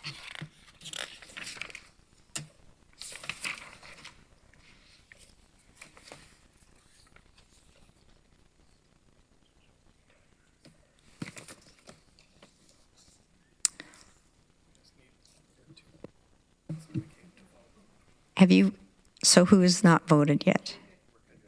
Good, everybody's voted. Thank you very much. That is carried. Next item is closed committee summary, August 15th, 2023. And we'll vote on the summary of the closed items. We'll take 1 and 2 and then vote on 3 separately due to Councillor James's conflict. So could I have a mover and a seconder? Councillor Wolf, Councillor McCabe. So we're voting on items 1 and 2. Please use e-scribe to vote.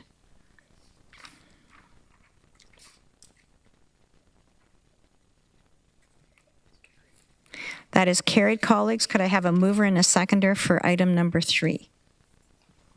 Moved by Councillor Williams, seconded by Councillor Shantz. Please use your e-scribe to vote.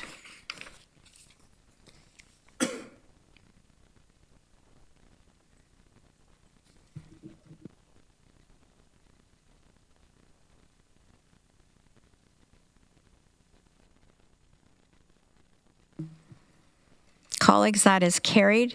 The next agenda item is coming from closed of today's date. It's item 12.3, and the motion is that the regional municipality, okay, sorry, it's 12.2.7.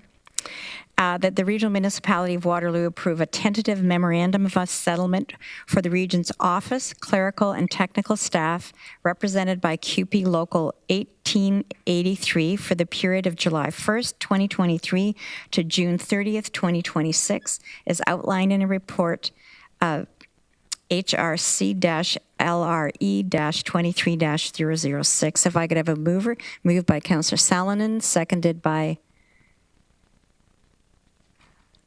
Councillor McCabe. Please use your e-scribe to vote.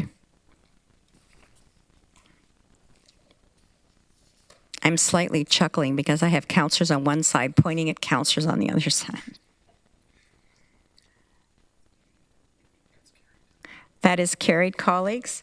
The next agenda item is Chief Administrative Officer.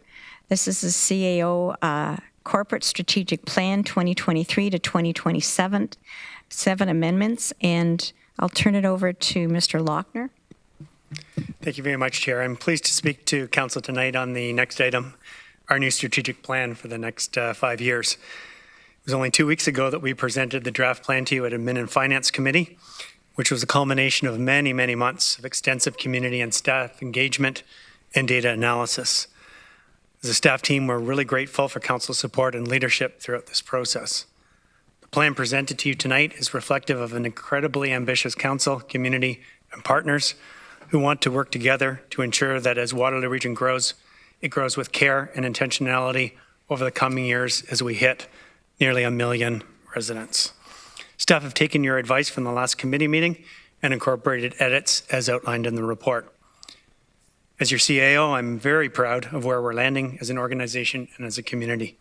This is a plan that will guide this organization into the future and reflects what we've heard is most important to the people of Waterloo Region. We look forward to rolling this out quickly, and the first task at hand is to use this to shape our 2024 plan and budget in the coming weeks. We're also planning a September workshop for council to begin building our 4-year action plan to support achieving this strategy. And with that, Chair, I'm happy to take questions. Thank you, colleagues. Are there any questions? Councillor Schatz. Thank you, and this feels a little bit last minute to say this. When I was reading through it, I thought embedded in a few things was expenses, concern for expenses. And so I guess what I didn't see when I looked back over it was an item that says to be fiscally responsible. And I'm not sure we shouldn't need to be told that, but I just wanted to point out that I felt like it was missing.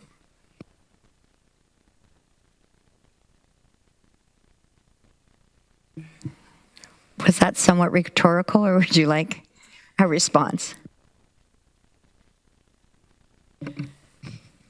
I'm not sure if at this late date there's a place to really put it, or if we can just acknowledge that we need to be fiscally responsible. Connie would like to weigh in. Thank you, and through the chair. It's a really great point, and certainly feedback that we heard in all of the consultations that we had in community. Affordability and fiscal responsibility is absolutely critical, and that should be captured under the fourth pillar around being a resilient and future-ready organization. We can't support a community into the future unless we are being fiscally prudent and responsible. And I think we've got a number of initiatives under there that will really speak to that need.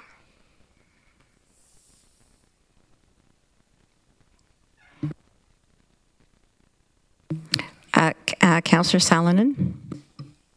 I just wanted to thank Councillor Schatz for mentioning that, because I also noticed it was the written, I definitely understand where you're going with Connie, that it's implied, but the written actual as a pillar of something that we're doing as a community, I think it is very important and prudent, and actually one of the base mandated things that we do as a council. I was just curious in reading over this. I know in the presentation that you gave to committee, it had the vision and mission statements, but I had issues actually finding that in the report. Were they in the report and I just missed it? They're not in this report. When we presented to committee a couple weeks ago, we indicated that we needed to do a bit more engagement with staff and others on the mission vision piece. So that will continue, and those specific pieces will come back in the fall. Okay, thank you very much. So we're receiving this for information.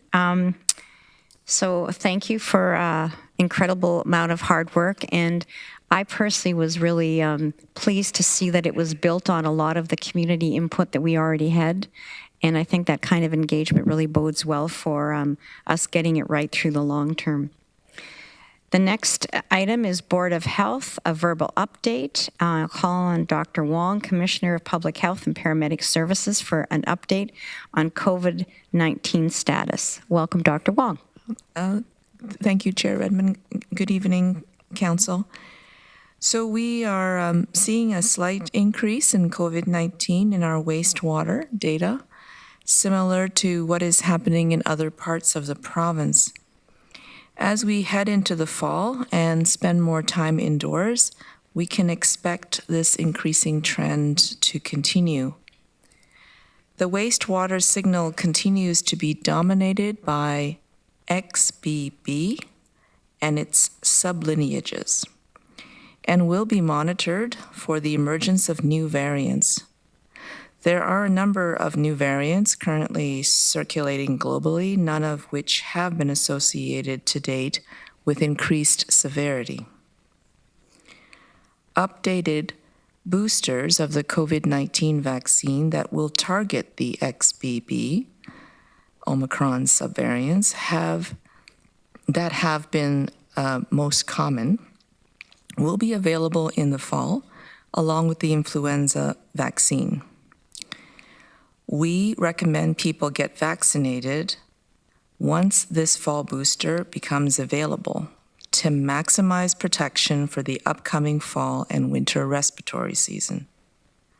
For those who are at higher risk of serious illness and for whom it's been 6 or more months since their last booster or a COVID-19 infection, we recommend they speak with their healthcare provider about whether they should wait for the fall booster or get a booster sooner.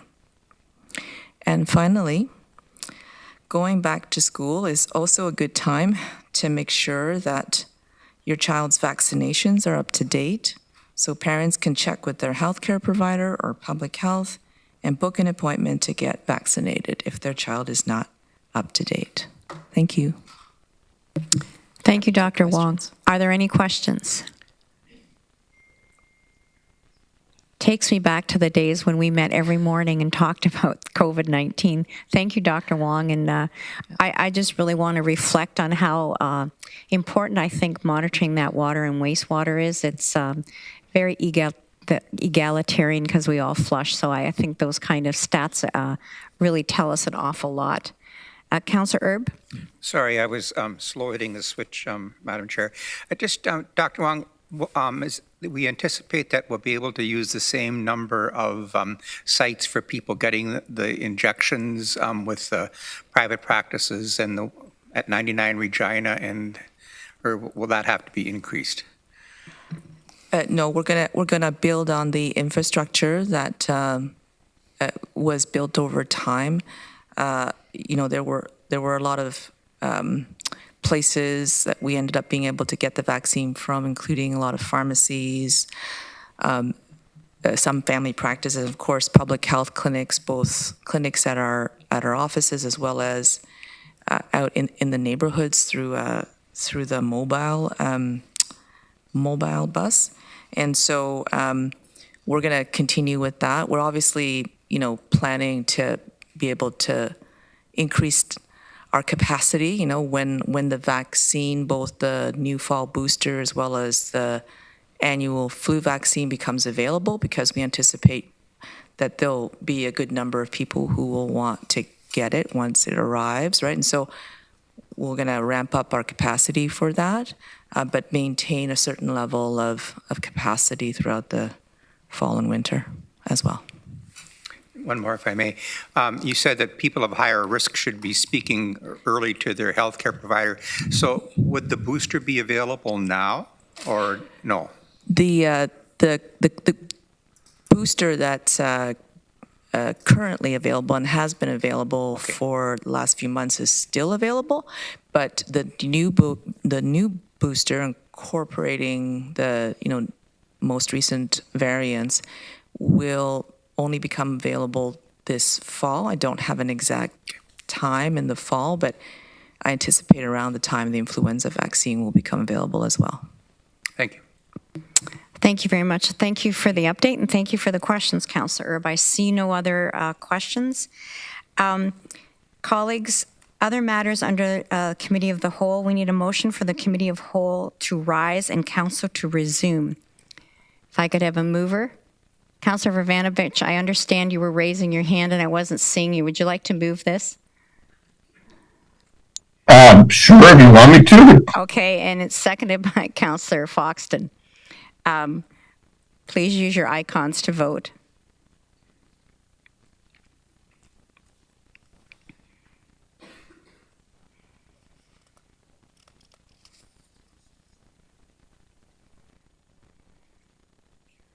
That is carried, colleagues. I would now entertain a motion to adopt the proceedings of the Committee of the Whole. If I could have a mover and a seconder. Moved by Councillor Craig, seconded by Councillor Williams. Please use your e-scribe to vote.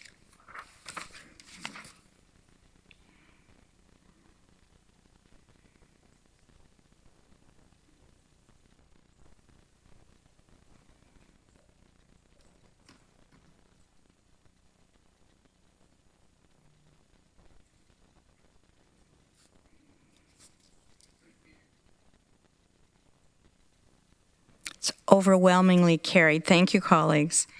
We have no motions. Notice of motion, the first notice of motion is 17.1, and it's Councillor McCabe, notice of motion. And Councillor McCabe, would you like to speak to this? Sure, thank you very much, through Chair.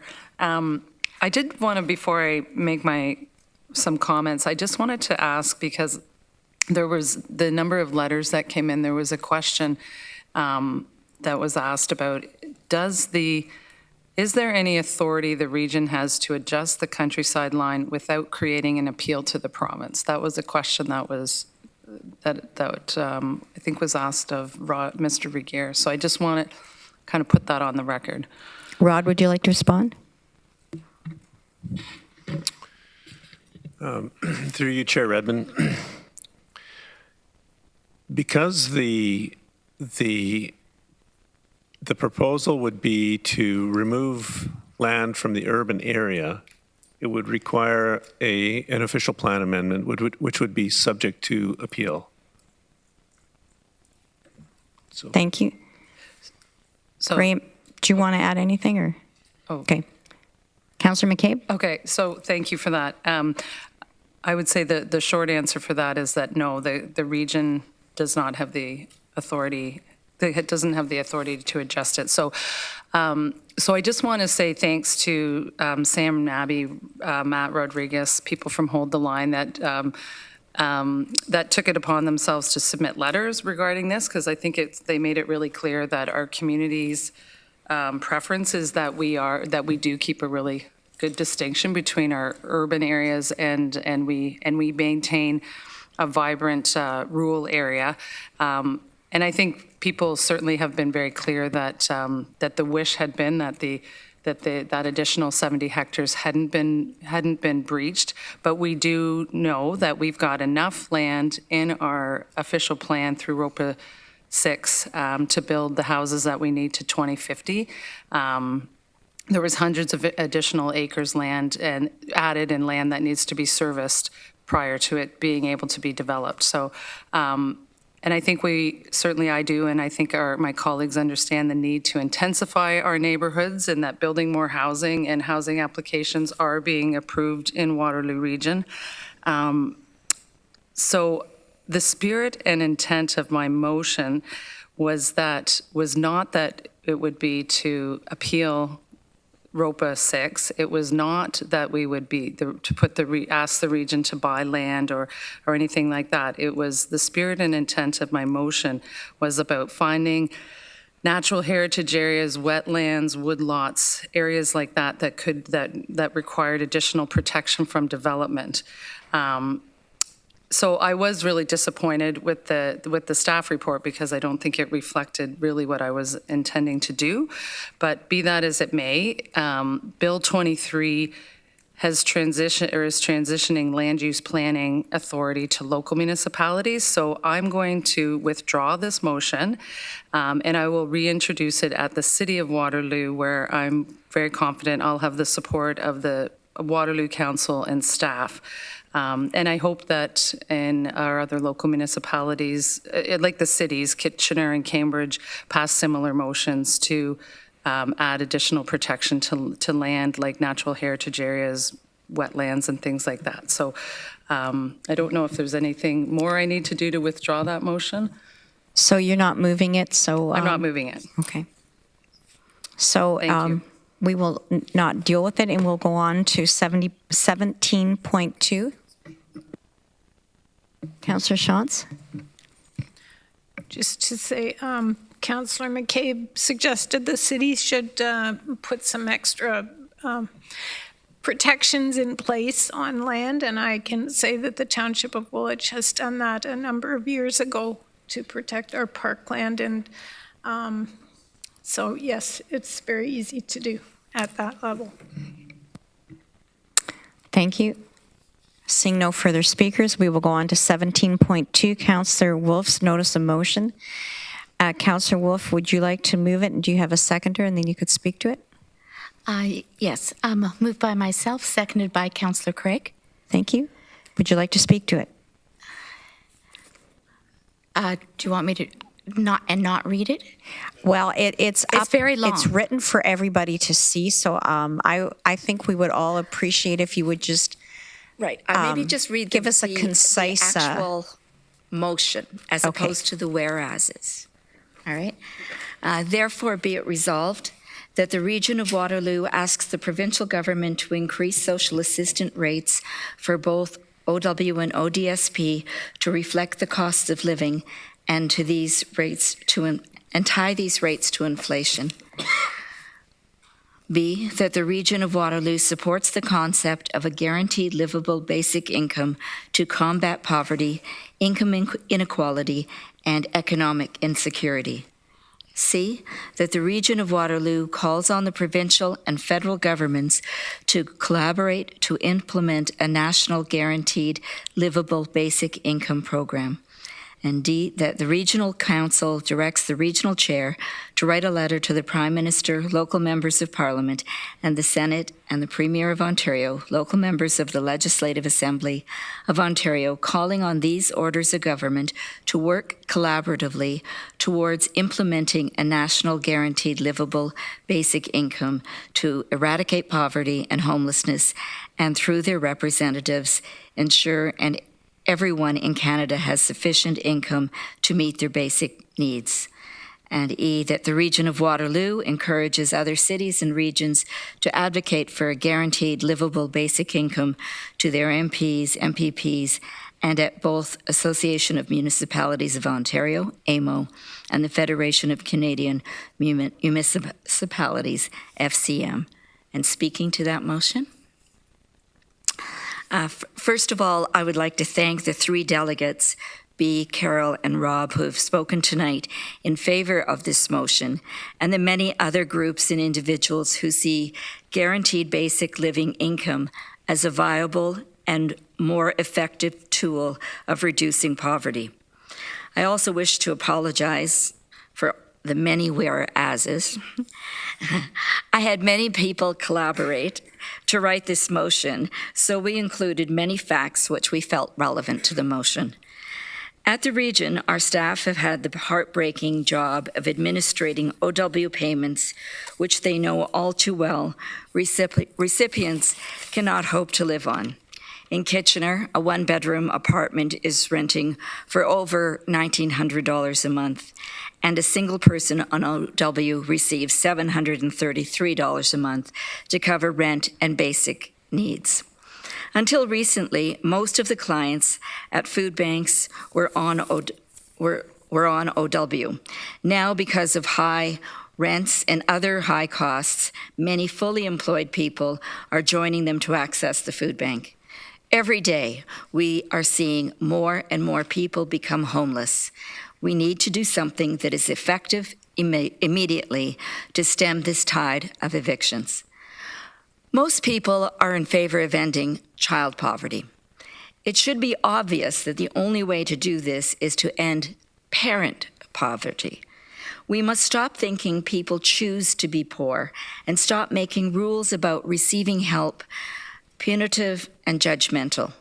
A guaranteed basic living income could do this. Some people question how we can afford a guaranteed basic living income. The late Senator Hugh Segal was an early advocate of GBI. He explained that we would no longer need OW in Ontario or the equivalent in other provinces, CERB during the pandemic, or other emergency top-ups if a guaranteed basic income existed. This would cut over half of the cost of the program. As our delegates also pointed out, the prosperity gap is steadily increasing The rich, or 1%, are getting richer, and the poor are getting poorer. Rob Evans explained the 6 tax sources that could bring in billions to the federal government. We just require the political will to implement them. Another source of income is the reduction in health care and other social service costs by having fewer vulnerable people. Every time we have raised minimum wage, we have seen GDP grow. The money we give to our poorest citizens is all spent in their community. None of it is going to tax shelters offshore. Finally, I'm very excited about this motion because it is one of many. Hamilton, North Bay, Halifax, Moncton have passed similar ones. Councillors in Cambridge, Waterloo, and Kitchener will also be bringing a motion like this to their councils.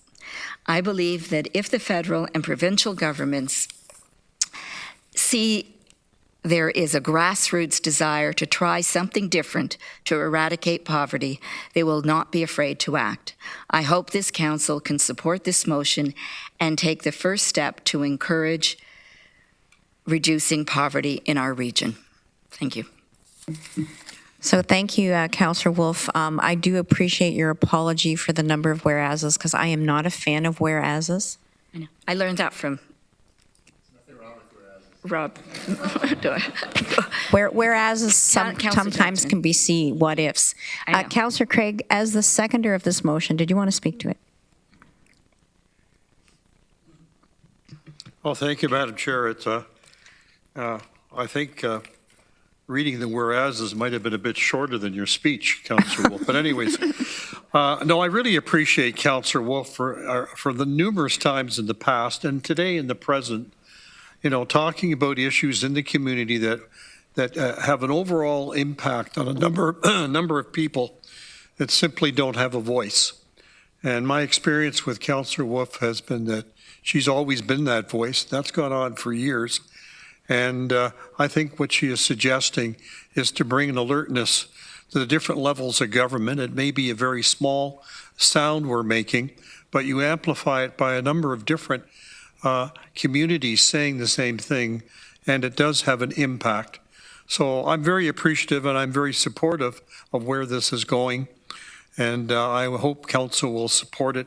It basically is making a request of upper levels to start doing something about what we see every day on the ground. Thank you, Madam Chair. Councillor James. Thank you, through you, Chair Redmond. Thank you, Pam, for Councillor Wolf for bringing this forward. I absolutely am in support of this. One of the delegations earlier spoke of a report that took place based on the pilot project. And I went through that report to really get a better understanding of the impact, the possible future impacts. And one of the things that really stood out overwhelmingly was that many of those who were part of that pilot project used the funds to better educate themselves, to get more education. And I think that's one of the ways we are able to, you know, future or better ourselves is through the education piece. And also when we talk about things like health and wellness, what the participants were saying was about the impact, they had to worry less, their health and wellness, they were able to eat better, support local, definite benefits to themselves and to the communities. And we know disproportionately women are paid less, and the impact that the pilot project at the time had on women in particular and those with young children helped overwhelmingly in their households. So I am happy to support this. I think we absolutely, it can be done. It was modeled in one aspect with CERB, not that that was a perfect model, but I think we need to be advocating for this, and I absolutely support this. Thank you. Thank you. Councillor McCabe. Thank you very much. And through you, Chair, I want to also just echo Councillor James and Councillor Craig's comments to Councillor Wolf. Thank you for bringing this forward. I think it's really important, and I do support it. And I just wanted, it made me reflect on the recent strategic planning discussion we had, and some of the work that and information that the community provided us. And one of the threats in our future is that disparity of income that we need to be really mindful of, because there is that very strong possibility out there of very much increasing wage gaps with the gig economy and things like that. So I think this is really important and really timely to put on the table and to add to our list of things that we're advocating for to the provincial and federal governments. And you're right, the projects, the pilot projects that were happening before were working and were being demonstrated to have worked. So I really hope that we can go back to that. Thank you. Councillor Deutschmann. Thank you, Madam Chair. I want to thank Councillor Wolf for bringing forward this motion. There's clearly a disparity and an inequity in our community and communities all across North America. And it's great that we take this platform to speak for those who need us most to speak for them. People that are living and receiving income assistance that is well below poverty line, well below living anything. And, it's been a while since there's been increases, and we need to do what we can to advocate with the provincial and federal governments on this issue. So very important. But I just wanted to ask, within this motion, E says that the Region of Waterloo encourages other cities and regions to advocate. And I'm just wondering, should we specifically say, are we sending this motion to other communities? I just want to make sure that that's how we're encouraging, that we're actively doing something to bring this to their attention so that they can join forces with us and others who have done this already to add their voices to this. Thank you, Councillor Deutschmann. We'll take that under advisement, and the clerk will distribute it to those other municipalities. Councillor Erb. Thank you, Madam Chair, and thanks to my colleague, Councillor Wolf, for introducing this and for helping us all be the voice of those who don't have a voice in our region. I'm happy to support this. I'm disappointed that in 2018 the pilot project was canceled. I think we've lost 5 years of collecting data where we may have been able to make a significant difference in the people that we're trying to assist with this. 5 years, a lot of things have changed in the well-being of people in our community who are most vulnerable, and so it is a disappointment that we've lost that opportunity, that we didn't seize it at that time, gather the data, and hopefully have some kind of a program in place. And I hope collectively, with this motion and with the support of other municipalities, the government may consider doing something that we might be able to benefit some of our citizens and our communities. Thank you, Councillor Erb. Councillor Foxton. Well, thank you, through your chair. I thought that Councillor Wolf did say it was going to be circulated to England. If not, could I ask that she do a friendly amendment stating that it will be circulated to the 7 municipalities as well as England? Thank you. That is one of the, after the whereases, but part of her be it resolved. So it is in there. So it sounds like we're in violent agreement. I would just like to observe that the regional municipality of Waterloo is a living wage employer. And the City of Cambridge actually was a living wage corporation before we became one. And I think it makes a distinct difference and allows people in the City of Waterloo now. You're what, sorry? Oh, they're champions. So not that this is a competition. Just to observe that there are many ways that we can make sure that people that need a hand up or need a voice that are living on the margins are part of our focus. So, Councillor Craig. Just very quickly, and I just want to sort of grab onto some of your comments, but Cambridge was the first municipality for a living wage, and it was Councillor Wolf that led that charge. Okay, along with others on council. Thank you. So I am now going to put the question. It's been moved by Councillor Wolf, seconded by Councillor Craig. Would you please use your e-scribe to vote?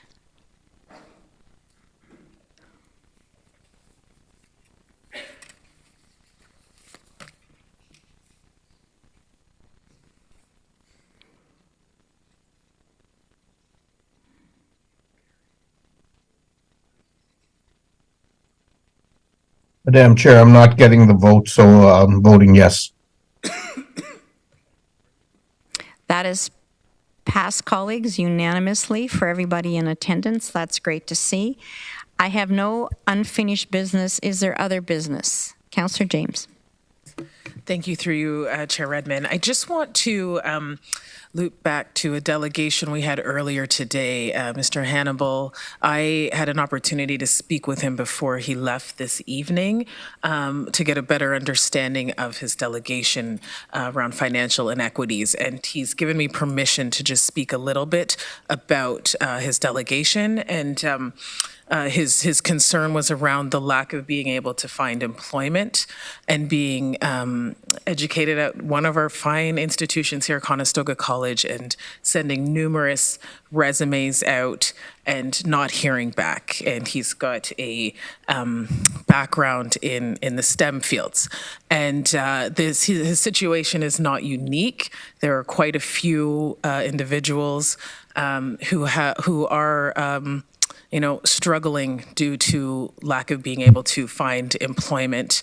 And he made a point to say there's efforts to hire diversity and diversity, equity and inclusion and all of the things, and the growing frustration within residents, especially those residents who may have, come from away, have English as an additional language, and the realities of that and the financial pressures that is putting on people who choose to settle and in this country, and in particular in the region. So I just wanted to make sure that his message did get across regarding the challenges, and we do have talent challenges across the region, but recognizing that he is not alone and that's not isolated as well. Thank you. Thank you. Councillor Deutschmann. Thank you, Madam Chair. I just want to say thank you to Councillor James as well for clarifying the presentation. But I just wanted to note Waterloo Regional Police 2 minutes ago just posted 4 stunt drivers over the last 4 days on McQueen Shaver Boulevard. The drivers were allegedly traveling between 47 and 81 kilometers over the posted 60-kilometer speed limit. Speeding and stunt driving charges, 14-day vehicle impoundment, 30-day license suspension. And I'm sure we can all think of other punishments we'd like to instill in that situation. Thank you. Thank you. Councillor Williams. Yes, thank you. I have 3 questions regarding Grand River Transit and affordability. Would this be the time to do it, or in questions in the next section?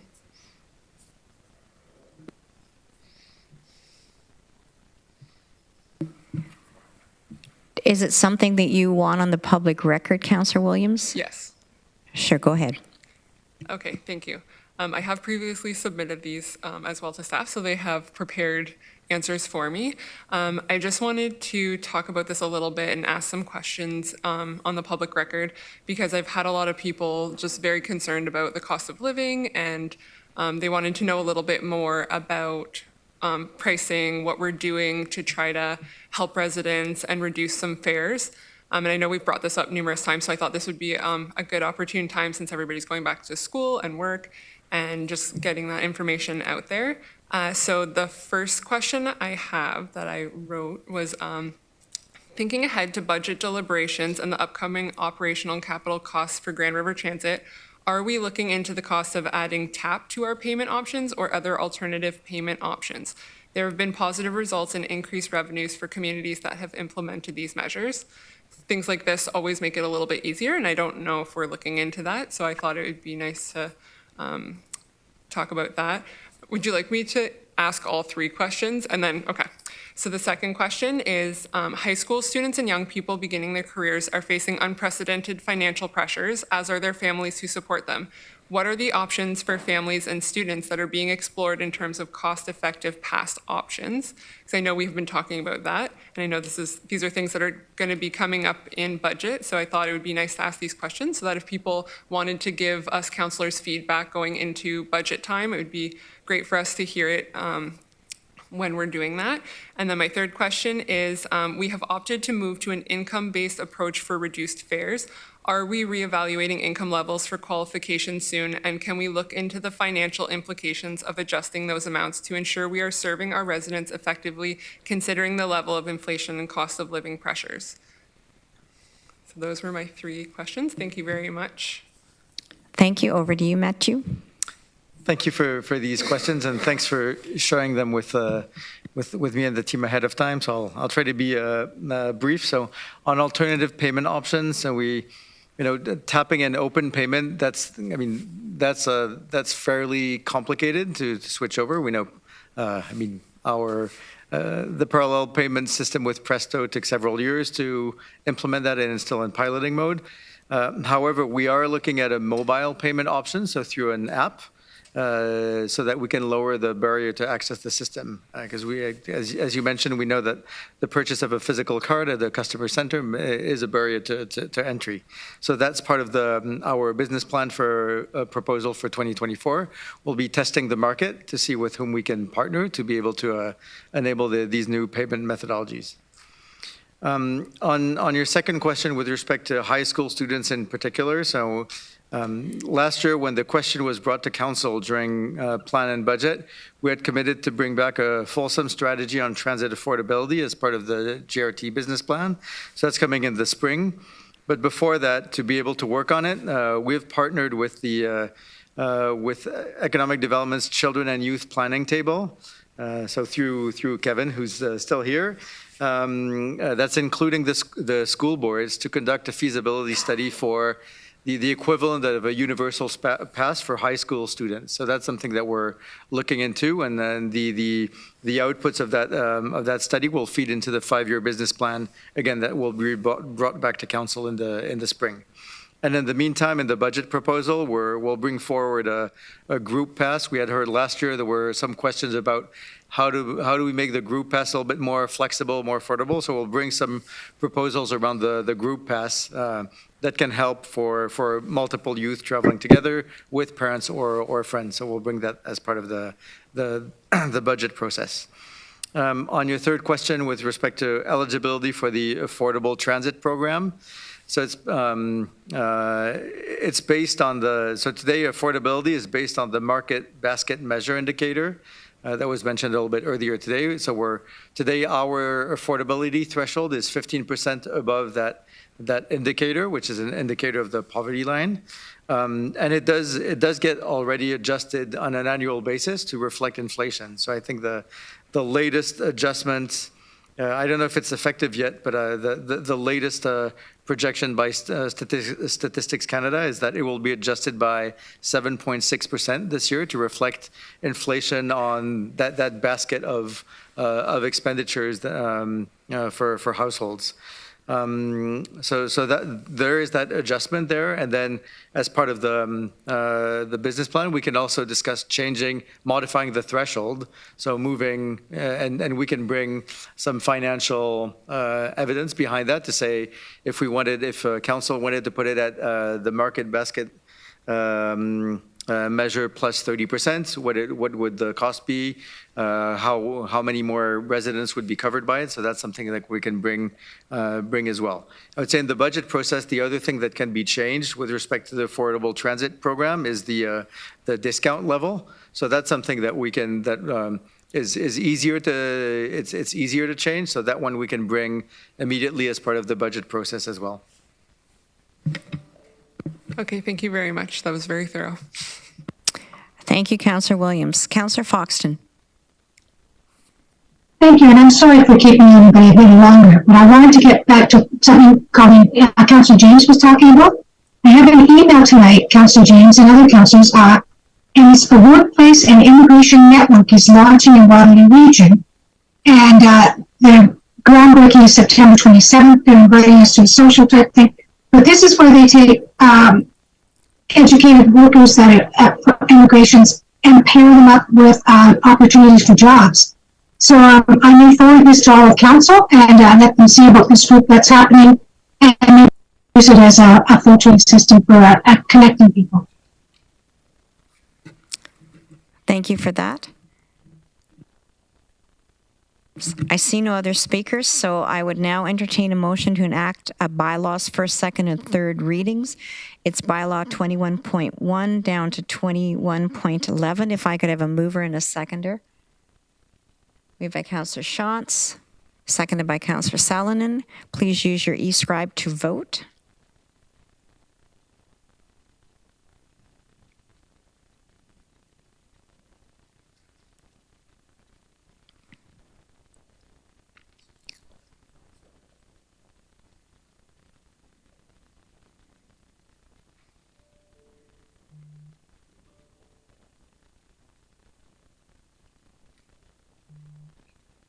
That is carried, colleagues. I now need a motion to go back into closed. We did not finish all of the items, and this would be number 7 under purposes for considering subject matters and closed, and it's providing direction to staff with respect to ongoing negotiations. So if I could have a move by Councillor Harris, seconded by Councillor Deutschmann, please use e-scribe to vote, and this is a motion to go back into closed.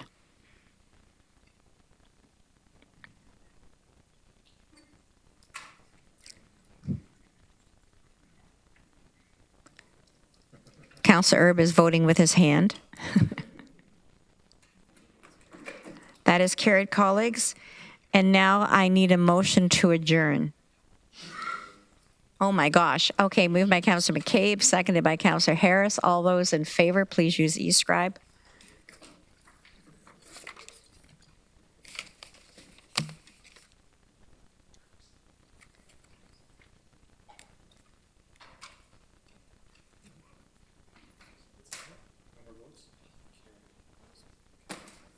Thank you, colleagues. That is